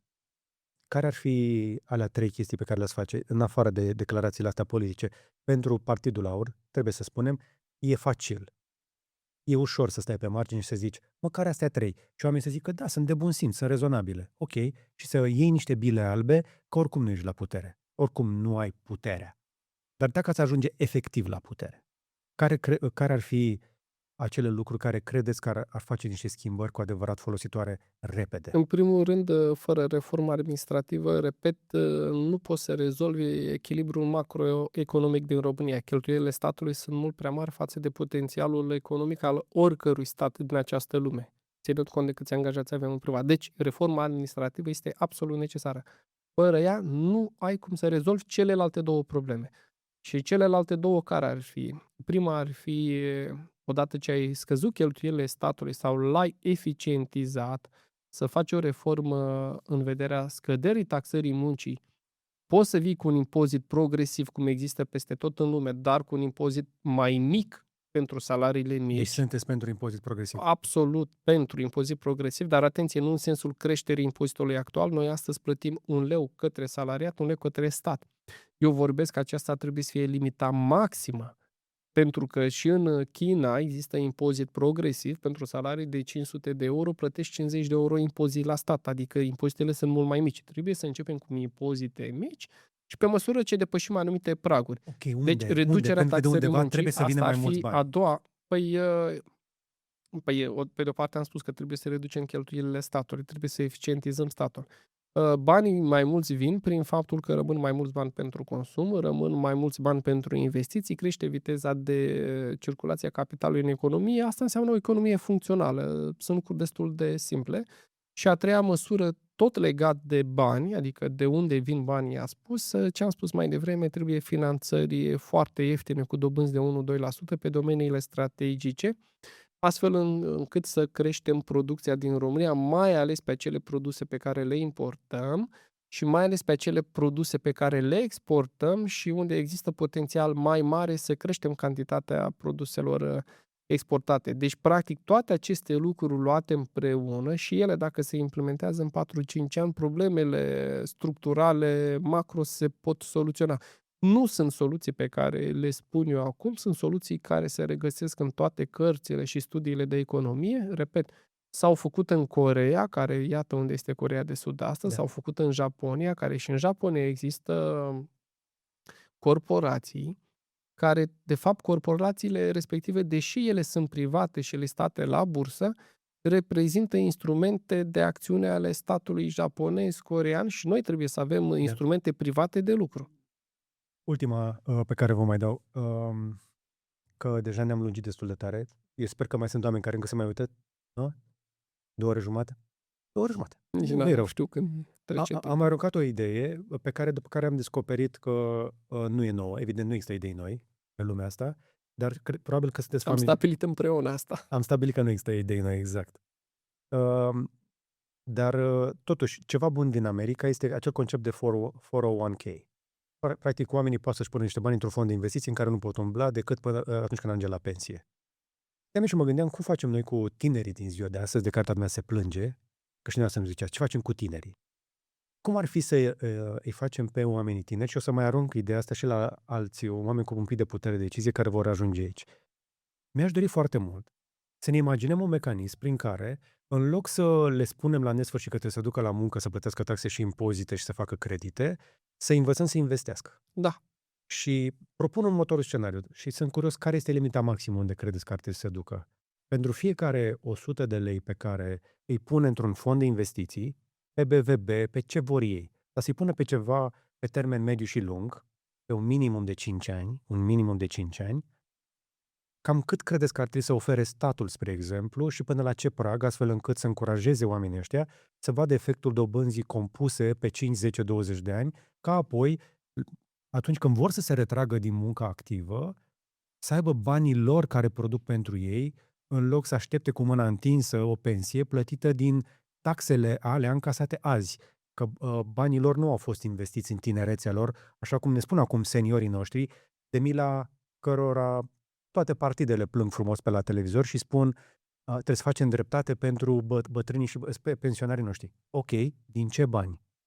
Din bani împrumutați. Și atunci cum facem pentru următoarea generație să-i facem parteneri în avuția statului, în crearea de valoare de avuție, prin mecanismul ăsta? Îl vedeți viabil? Da, și eu cred că se va întâmpla pentru că astfel de mecanisme există în spațiul european și tânăra generație am văzut că investește foarte mult la bursă. Și pe măsură ce tânăra generație va deveni generația dominantă, cred că aceste mecanisme vor fi omniprezente în România. Vreau să vă spun chiar și un secret, să spunem așa, un secret. În momentul în care făceam programul de guvernare și una dintre idei a fost că trebuie să susținem fonduri de investiții private, deci nu de stat, chiar am zis, ia hai să pun eu în practică acest lucru și sunt într-un proiect de dezvoltare a unui fond de investiții, am început acum 2 ani, în care sunt acționari 60 de ingineri și arhitecți și avem deja investiții în desfășurare, cred că suntem la început, undeva la peste 1 milion de euro, suntem în momentul de față capitalizare. și am ca și obiectiv în 10 ani să devină una dintre companiile principale din România. Fondul este axat pe zona de construcție, în sensul că facem investiții imobiliare, dar el funcționează ca un fond de investiții, nu ca o dezvoltare. 50 de acționari, încercați dumneavoastră să adunați 50 de oameni, toți sunt specialiști. Și atunci este o chestiune pe care cred eu că se va întâmpla. Noi am și avut la un moment dat în cadrul programului nostru economic, din impozitul care este plătit de către angajat, să lăsăm 50 de euro sau ceva de genul acesta, dacă el dorește să-l direcționeze și atunci nu se mai plătește către stat, ci se plătește către cetățean și cetățeanul să-și cumpere acțiuni la bursă. Mulțiți dumneavoastră 50 de euro cu 5 milioane de angajați și este o sumă colosală de bani care ar intra în bursa de valori București, bani care s-ar duce către investiții, care ar susține finanțarea gratuită, practic, a investițiilor, nu că acolo vinzi acțiuni, nu trebuie să plătești dobânzi și care ar fi ajutat extraordinar de mult. Cred că am fi ajuns în câțiva ani să avem miliarde de euro la această bursă. Și o chestie banală, 50 de euro pe lună. 50 de euro pe lună, mulțești cu 5 milioane Dar hai să și facem suma altceva. este... Vorbeam de companiile alea multe pe care ar trebui să le listăm. Nu e o variantă bună să îi facem părtași pe oamenii ăștia la companiile statului, Ba măcar alea da, dar profitabile? asta trebuie să o facem prin promovare, învățându-i să aleagă, nu impunându-le ce să aleagă. Mhm. Adică trebuie să lăsăm competiția să funcționeze, că a mai fost cu Poniada în România și nu s-a Corect. întâmplat nimic. S-au vândut fabricile și până la urmă au ajuns să fie demolate. Cred că trebuie să lăsăm pe cetățeni să aleagă, să se uite, să vadă ce anume doresc să cumpere. Cred că bursa românească, inclusiv cea secundară, nu bursa de valori București, este mult prea restrictivă. La noi, dacă vrei să strângi capital și nu ți se afacerea, ești acuzat de înșelăciune. Nu vom putea să funcționăm în acest fel. Până la urma urmei și acționarii își asumă riscuri dacă pun bani împreună, cum se întâmplă în America, și totuși anumite lucruri nu se întâmplă așa cum s-au prognozat, nu înseamnă că trebuie să ținem antreprenorii cu gândul că vor face pușcărie. Deci cred că suntem prea restrictivi în momentul de față. Eu m-am gândit la un moment dat să listez una din firmele mele mici, că nu suntem o firmă mare, dar totuși 25 de ingineri, arhitecți, înseamnă o firmă destul de mare în România pe acest domeniu. La o bursă secundară, că cea principală este prea mare, Aero? nu, da, dar condițiile erau de nu puteai să o listezi. Adică nu există ideea că e atât de simplu. Nu e adevărat, nu era simplu deloc. Cred că ar trebui să mai fie încă o bursă mai jos decât aceasta, astfel încât oricine dorește să listeze o idee, cum se întâmplă în America, nu pe bursa principală, să poată să facă acest lucru. Astăzi nu se poate face. Asta înseamnă că... Ce înseamnă acest lucru? Că în loc să ducem banii în investiții, românii sunt, pentru că iau prin inflație, ei duc în consum. Consumul generează inflație, pentru că nu crește oferta agregată, ci noi creștem presiunea financiară. Asta e una dintre principalele probleme ale României, că nu avem mecanisme de a distribui spre mai multe zone masa monetară printată suplimentară. Adică noi ar trebui să ducem o parte din consum, dar o parte trebuie să o mutăm spre investiții, o parte spre fonduri de investiții. Să diversificăm producția, pentru că dacă tu ai producție restrânsă și ai două produse de cumpărat, în momentul în care crești masa monetară, dacă ai mai creat două tipuri de produse, nu s-ar genera inflație, pentru că competiția pe cele două deja existente financiare ar fi aceeași. Adică există niște mecanisme prin care expansiunea de masă monetară să ducă la bunăstare dacă este orientată spre creșterea producției și diversificare. E prea Lumea nu ușor. știe că E bursa... prea ușor să te duci să spui banii la păcănele decât să-i pui pe bursă. Da, dar să spunem și aceste... Miliarde se duc acolo. Da. Și aici trebuie o anumită educație și cred că și acest lucru se va rezolva în mod natural. Eu știu din ce în ce mai mulți oameni, inclusiv soția mea de curând și-a cumpărat acțiuni la bursă. Eu, repet, anul trecut am avut un randament de 40%, mi s-a părut colosal, cumpărând numai acțiuni la companii serioase. Adică m-am uitat să văd ce dețin în portofoliu, care este brandul, de 3 ori mai bine decât în construcție. Eu obțin 25% în 2 ani. Chiar mă gândeam acum dacă să eliberez o parte din investiții, dar cu toate acestea nu pot, că fiind inginer constructor îmi place să fac... Eu n-aș paria pe un 40% susținut prea mulți ani la... Nu cred, a fost și inflație și inflația se vede în prețul acțiunilor. Ca în Statele Unite. Da, bursa are un rol destul de important, cum a spus dumneavoastră, poate extrage o parte din banii de consum să-i ducă într-o zonă de economie. Asta înseamnă că ajută foarte mult cultura investirii în bursă, adică în acțiuni, pentru a nu crește inflația. Generația Noi nu actuală, avem așa ceva. generația actuală nu vede cu ochi buni viitorul. Cuvântul pe care îl vei auzi cel mai des printre ei este incertitudine. Nu știu încotro să se ducă. Și în astfel de momente de incertitudine, oamenii care nu au certitudini vor face chestii negândite. Tocmai de aceea, atracția către dopamină ieftină, social media, adicții de felul ăsta, adicții de alte chestii, de substanțe sau adicții de jocuri și de lucruri astea care intră la nivel chimic în zona de adicție de droguri de mare risc. Oamenii care nu cred că putem să-i ajutăm doar prin educație, da? Educația ajută. Nu doar prin educație, nu va trebui să legiferăm toate aceste lucruri. Adică ați vorbit, de exemplu, mai devreme despre adicția de rețelele de socializare. Fiecare like generează un mecanism la nivel neuronal prin care se asigură, cum să spunem, obținem dopamină, cum a spus dumneavoastră, pe căi naturale. În Australia s-a limitat, copiii nu mai au voie să intre pe rețelele de socializare, s-a votat și în Franța pe repede înainte. Cred că ar trebui ca orice lucru care creează dependență să existe legiferare. Pe mine mă scuzați, dar dacă în viața de zi cu zi nu înjur, de ce îmi permit într-un mediu online care practic este tot un mediu de comunicare să permit oamenilor să înjure? Pentru că fiecare înjurătură de acolo Spuneți-le și membrilor AUR care ne-au înjurat, sigur că da. mi-au umplut toate frigiderele. Eu la mine pe pagină, că sunt de la AUR, nu sunt de la AUR, îi blochez pe cei care au astfel de practici. De ce? Pentru că intră copiii și prin imitație preiau din acel vocabular. Noi avem o responsabilitate față de noile generații și atunci dacă mediul de comunicare modern implică și online-ul, acesta trebuie să fie reglementat. Eu nu văd de ce nu ar exista un Facebook pentru copii de 3 ani, pentru că este foarte simplu să certifici niște postări pe 3 ani în care el să învețe 1+1. Să învețe că trebuie să ai respect față de muncă. Dau un exemplu. Aici vă contrazic oamenii de știință. Jonathan Haidt spune foarte clar lucrul ăsta, că în primii ani nu ai cum. Algoritmul care motivează companiile asta astea, spun, să nu fie acest algoritm. Eu asta și spun. că atunci n-ar fi folosit. Adică să fie Dar algoritm, chestiile astea nu ar fi folosite. Atunci nu-l folosim. Dacă nu, cum se întâmplă în Australia, noi avem, copiii mei au restricție, le dăm voie să se uite un anumit număr de ore pe zi la telefon. Da, ore. Dar, cum să spun, și pe anumite aplicații. N-au toate aplicațiile, au YouTube Kids, ceva de genul acesta. Știți care e chestia? Că noi adulții avem iluzia asta, că dacă noi în feed-ul nostru nu vedem înjurături și tot felul de ciudățenii, ele nu există.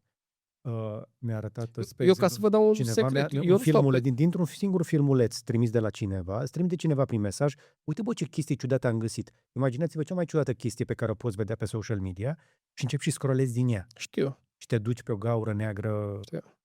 Eu am mai trecut prin etapa asta. Eu, în momentul de față, nu am Facebook instalat pe telefon, eu public de pe calculator. Am constatat și acum 10 ani că creează dependență și atunci am renunțat la rețele de socializare. Similar, pe TikTok eu nu stau, deci deși postez, eu nu stau absolut deloc pe aceste platforme, prefer să citesc, să învăț, să merg la cursuri, fac inginerie, deci facem proiectare de construcții. Mie îmi place foarte mult să văd lucruri construindu-se, adică să mă apuc de proiecte noi care au o valoare și fizică, nu doar spirituală. Dar o valoare. Am auzit chestia asta, că nu prea vă plac banii în zona asta financiară, ci mai degrabă în zona productivă. Da. Și cu toate astea... M-am apucat și de o fermă, ca să vă spun un secret. Am o fermă în care fratele meu, sunt asociat cu el, el este cel care lucrează. Eu vin cu capitalul din zona de construcție, avem vreo 50 de animale de vaci și este foarte greu, dar vreau să vă spun că am luat-o ca pe o provocare. Soția mea tot îmi spune, ce tot te bagi în aceste proiecte? În primul rând pentru că mă plictisesc foarte repede și am nevoie de noi provocări. Un om cu 5 copii nu se plictisește. Avem o organizare inginerească. soția este și arhitectă, deci la noi termenul de planificare, organizare face parte din, să spunem, activitatea zilnică și cu ajutorul soției care se ocupă de, să spunem, mai mult de copii, este arhitectă, practică arhitectura doar de plăcere în momentul de față. Da, aici văd un pic o tensiune la ceea ce îmi spuneți. Vreți un stat minimal, pe de altă parte vă place ideea de o bursă, dar vă plac mai degrabă chestiile concrete, adică vedeți o fermă sau ceva construit, însă v-ar plăcea să existe niște bani care se circule în capitaluri. Fac și asta, am spus, am luat și la bursă. Tocmai că diversificarea cred că este foarte importantă. Nu sunteți un populist, Să spunem, poate am fost. dar nici 100% liberal. Cred că liberalismul, dacă vorbiți în sensul lui Milei, nu există, pentru că piața globală este liberă, dar, de fapt, fiecare stat în sine este un actor economic care își creează privilegii și Atunci ce avantaje. sunteți? Păi nu, sunt pentru o piață liberă în sensul modern, nu în sensul absolut. Astăzi există planificare, nu cred într-o piață neplanificată și aici chiar vreau să vă dau un exemplu. De ce nu sunt de acord cu piața total liberă? Pentru că dacă arunci la întâmplare niște granule de nisip, șansele ca ele să se așeze în forma unei construcții sunt zero. Asta înseamnă piața total liberă. Depinde câte încercări. Noi trebuie să lăsăm piața liberă, dar planificată, adică cu reguli. Avem acel nisip și avem o formă și un plan pentru a putea face toate acele lucruri. Nu cred că o economie performantă se poate naște din întâmplare. Există și în viața noastră, ne îmbolnăvim, trebuie să luăm puțin Nurofen într-o zi. Asta înseamnă că n-am lăsat viața să decurgă absolut liber, dar nu înseamnă că am intervenit major asupra ei. Așa se întâmplă când au loc și crize economice profunde și în care statele trebuie să vină prin diverse mecanisme să facă niște corecții, să dea puțin... Deci sunteți socialist până la urmă? Păi nu sunt socialist, că n-am spus acest Nici asta nu lucru. sunteți? Am spus că doar mici corecții. Statul trebuie să aibă rolul de Unde vă a potriviți? Sunteți reglementa. Cred că mai degrabă așa, cred că un centru-dreapta. Eu, Mai ca nu și cred. valoare, ca Centru-dreapta. și orientare, centru-dreapta. Cu Fantastic. siguranță nu stânga, nu extrema stânga. Asta e problema cu cei care încearcă să stea pe centru. Cred că ați observat. De acum, cred că vedeți și foarte bine și la noastră partid, dar și în alte partide. Ăla care stă pe centru este văzut pe extremă de ceilalți. Probabil că dacă toți stau în partea cealaltă, pare cumva Și normal. tocmai de-aia m-am bucurat că am putut să am această discuție cu dumneavoastră, pentru că deși veniți dintr-o zonă declarativ suveranistă, anti-europeană, pro-rusă, Nu declarativ, așa declară cei de la PSD și PNL. Noi ne în mainstream asta declarăm aud. Eu asta văd. În bula pro-europeni. mea, eu asta văd. Noi ne declarăm pro... Așa este, e vorba de bulă. Nu o să schimb eu opinia bulei dumneavoastră, nici dumneavoastră nu să schimbați pe termen scurt opinia bulei din care eu fac parte, dar cred că ușor se întâmplă, transferul dintr-o zonă în alta se întâmplă. La final am lăsat ultima chestie cu care o să mă duc în bălării. Aici o să speculez total. Și nu dați-mi o notă dacă vreți de la 0 la 10 pentru cât de multă speculez, sau dacă vreți ca la Cațaven cu număr de urechi. Mai ține, nu știu că știți aia cu numărul de urechi. Dacă era bârfă slabă, avea o ureche, dacă era o bârfă credibilă, 2, dacă era o bârfă pe care o știa toată lumea că e adevărată, cu 3 urechi. Cum ar fi dacă Ilie Bolojan a simțit slăbiciunea PSD-ului, i-a lăsat să cadă sub propria greutate, să iasă de la guvernare, va face un guvern minoritar, iar Nicoșor Dan, împreună cu George Simion, o să împingă PSD-ul în opoziție. Și vom avea în România această epurare de PSD-ism. Vă dau nota 4 Din 10. din 10, adică sub nota de trecere. Ok. Repet, nu cred că e o problemă la modul general să vorbim de PSD-ism sau de penelism. Cred că trebuie să găsim soluții împreună. Eu nu cred că unii sunt mai buni decât alții și, atenție, nu cred că încă noi avem experiența politică necesară să spunem, doamne, suntem mai buni decât ei. O să mă Trebuie să vă lăsați o portiță deschisă pentru nu las o guvernare portiță PSD-uri. deschisă, nu cred că este potrivit să vorbesc împotriva cuiva. Eu cred că mai Dar degrabă PSD-ul ar vrea să facă o guvernare cu aur dacă ar fi nevoie. s-au pus 3 condiții, au fost prezentate în spațiu public. Sunt condiții de bun simț.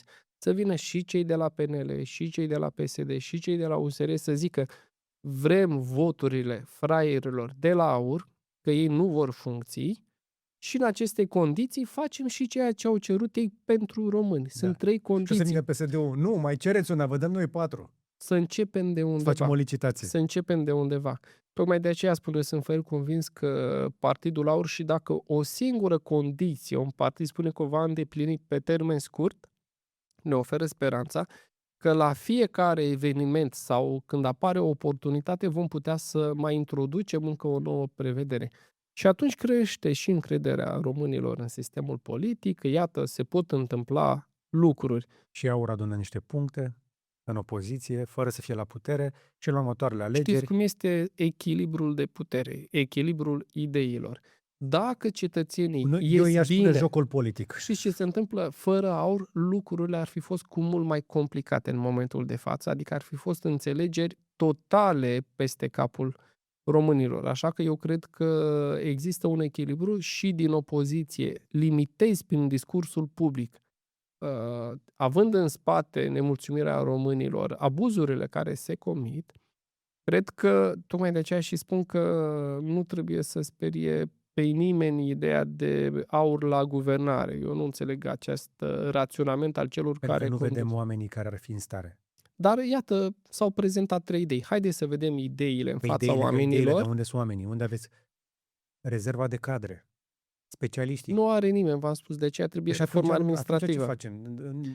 Păi, Mergem noi așa ce am spus? Începem cu reforma administrativă ca să soluționăm această problemă. Noi nu Ok. avem 60.000 Cu ce de miniștri? consilieri. Trebuie să facem un guvern. Cu ce miniștri? Există, nu aș vrea să spun acum nume, că nu aștept cu nimic, s-au tot spus nume, există persoane, nu cred că persoana propriu-zis poate să producă Ok. ceva fundamental în interiorul unui minister. Cred că dacă ne propunem niște măsuri în acord cu nevoile pe care le are poporul român, este suficient. Nu cred că un om va schimba ceva fundamental undeva. Eu cred că aparatul de stat știe să ducă la îndeplinire o lege care a fost aprobată. Dacă ne dorim 300 de parlamentari, vor fi 300 de parlamentari. Sau să o colească cu Dacă grație, dorim va fi nevoie.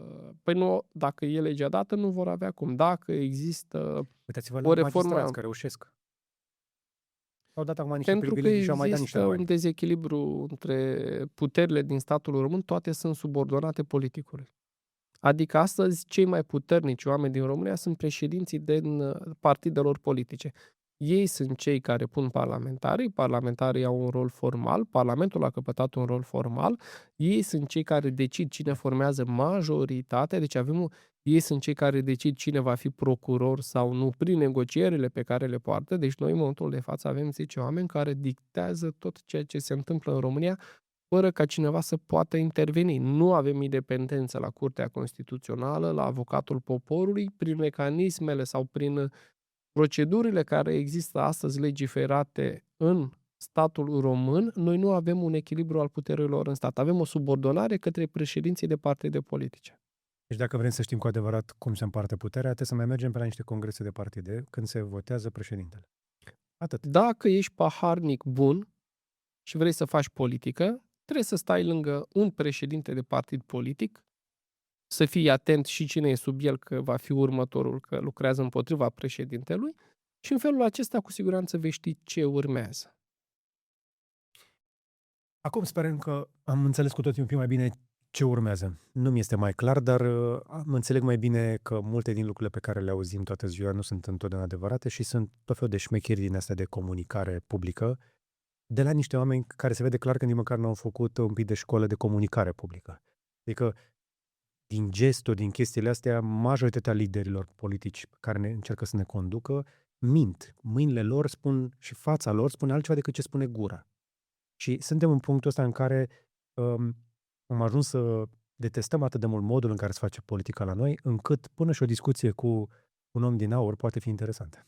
Să știți că, păi de ce mai ales cu un om din aur? Să știți că și la noi au venit consultanți care exact așa ne spuneau. Spuneți ce vor să audă. O perioadă de timp am căzut în această capcană. După care mi-am dat seama că românii sunt mai inteligenți decât cred ei. Aceiași consultanți se plimbă pe la toate partidele Sau am mai politice văzut filmul ăsta. și le spun același lucru tuturor până îi îngroapă. Da. Că îi îngroapă de fiecare dată. Și eu nu înțeleg cum cred ei că, ascultându-i, știind că cei dinainte au fost îngropați de aceiași consultanți, vor reuși să facă performanță politică. Eu cred că astăzi informația circulă foarte repede, Facebook, TikTok, presă, podcasturi și că trebuie să fii un politician mai corect. Deci vedeți, n-am spus corect, mai corect, Da. pentru că lumea află repede. Perioada teoriilor machiavelice, căci ei aplică aceste teorii, s-a dus. Astăzi nu mai poți îngropa un competitor electoral fără să afle lumea într-o secundă. Atunci puteai să aplici aceste lucruri. Cred că puterea pe care o are informația astăzi face ca lumea să se schimbe și modul în care se face politică. Rămâne de văzut. Problema cea mai mare nu este lipsa de informație, este avalanșa de informații. Să extragi ceea ce este folositor de acolo devine mai complex. Da, așa este. Signal to noise. El signal to noise ratio. Prea multă informație, prea mult zgomot, prea puțină informație utilă. Tocmai de aceea vă încurajez să luați cu un strop de sare ce ați auzit astăzi, pentru că sunt de foarte multe ori declarații politice de la cineva care nu are responsabilitatea puterii în momentul ăsta, dar și-o dorește. Așa că mă bucur că am putut să avem această discuție nesubvenționată. Da, corect. Fără întrebări înainte și fără limită de timp neapărat. Mie mi-a plăcut, m-am simțit bine, ne apropiem de 3 ore, nu ăsta era planul, dar mai fac. Și vă anunț aici că dacă sunteți surprinși că l-ați auzit pe domnul Lulea, m-aș bucura să-l auziți și pe domnul Grindeanu, că l-am avut aici și pe Victor Negrescu, aș fi vrut să vorbesc și cu președintele acelui partid, dar la fel și domnul Bolojan are invitație deschisă de luni de zile, când vor ei. Sau dacă nu, să se ducă în continuare pe la tot felul de chestii unde îi ascultă 10-15.000 de oameni și transmite ei niște semnale de acolo. Că îmi place asta cu se transmit semnale. Poate vin și la niște podcasturi independente. Dar cam atât pentru astăzi. Încă o dată, domnule Lulea, mulțumesc. Mulțumesc mult de invitație. Le mulțumesc și membrilor noștri cărora le sunt recunoscător pentru răbdare și susținere. Dacă vi s-a părut ceva folositor astăzi aici, dați cu like și cu share. Cei care ne susțin cu abonamentele lor, țin luminile aprinse, poți să devii și tu membru apăsând pe butonul Join sau alătură-te sub acest clip. Cam atât pentru astăzi, însă până data viitoare să vă fie numai bine.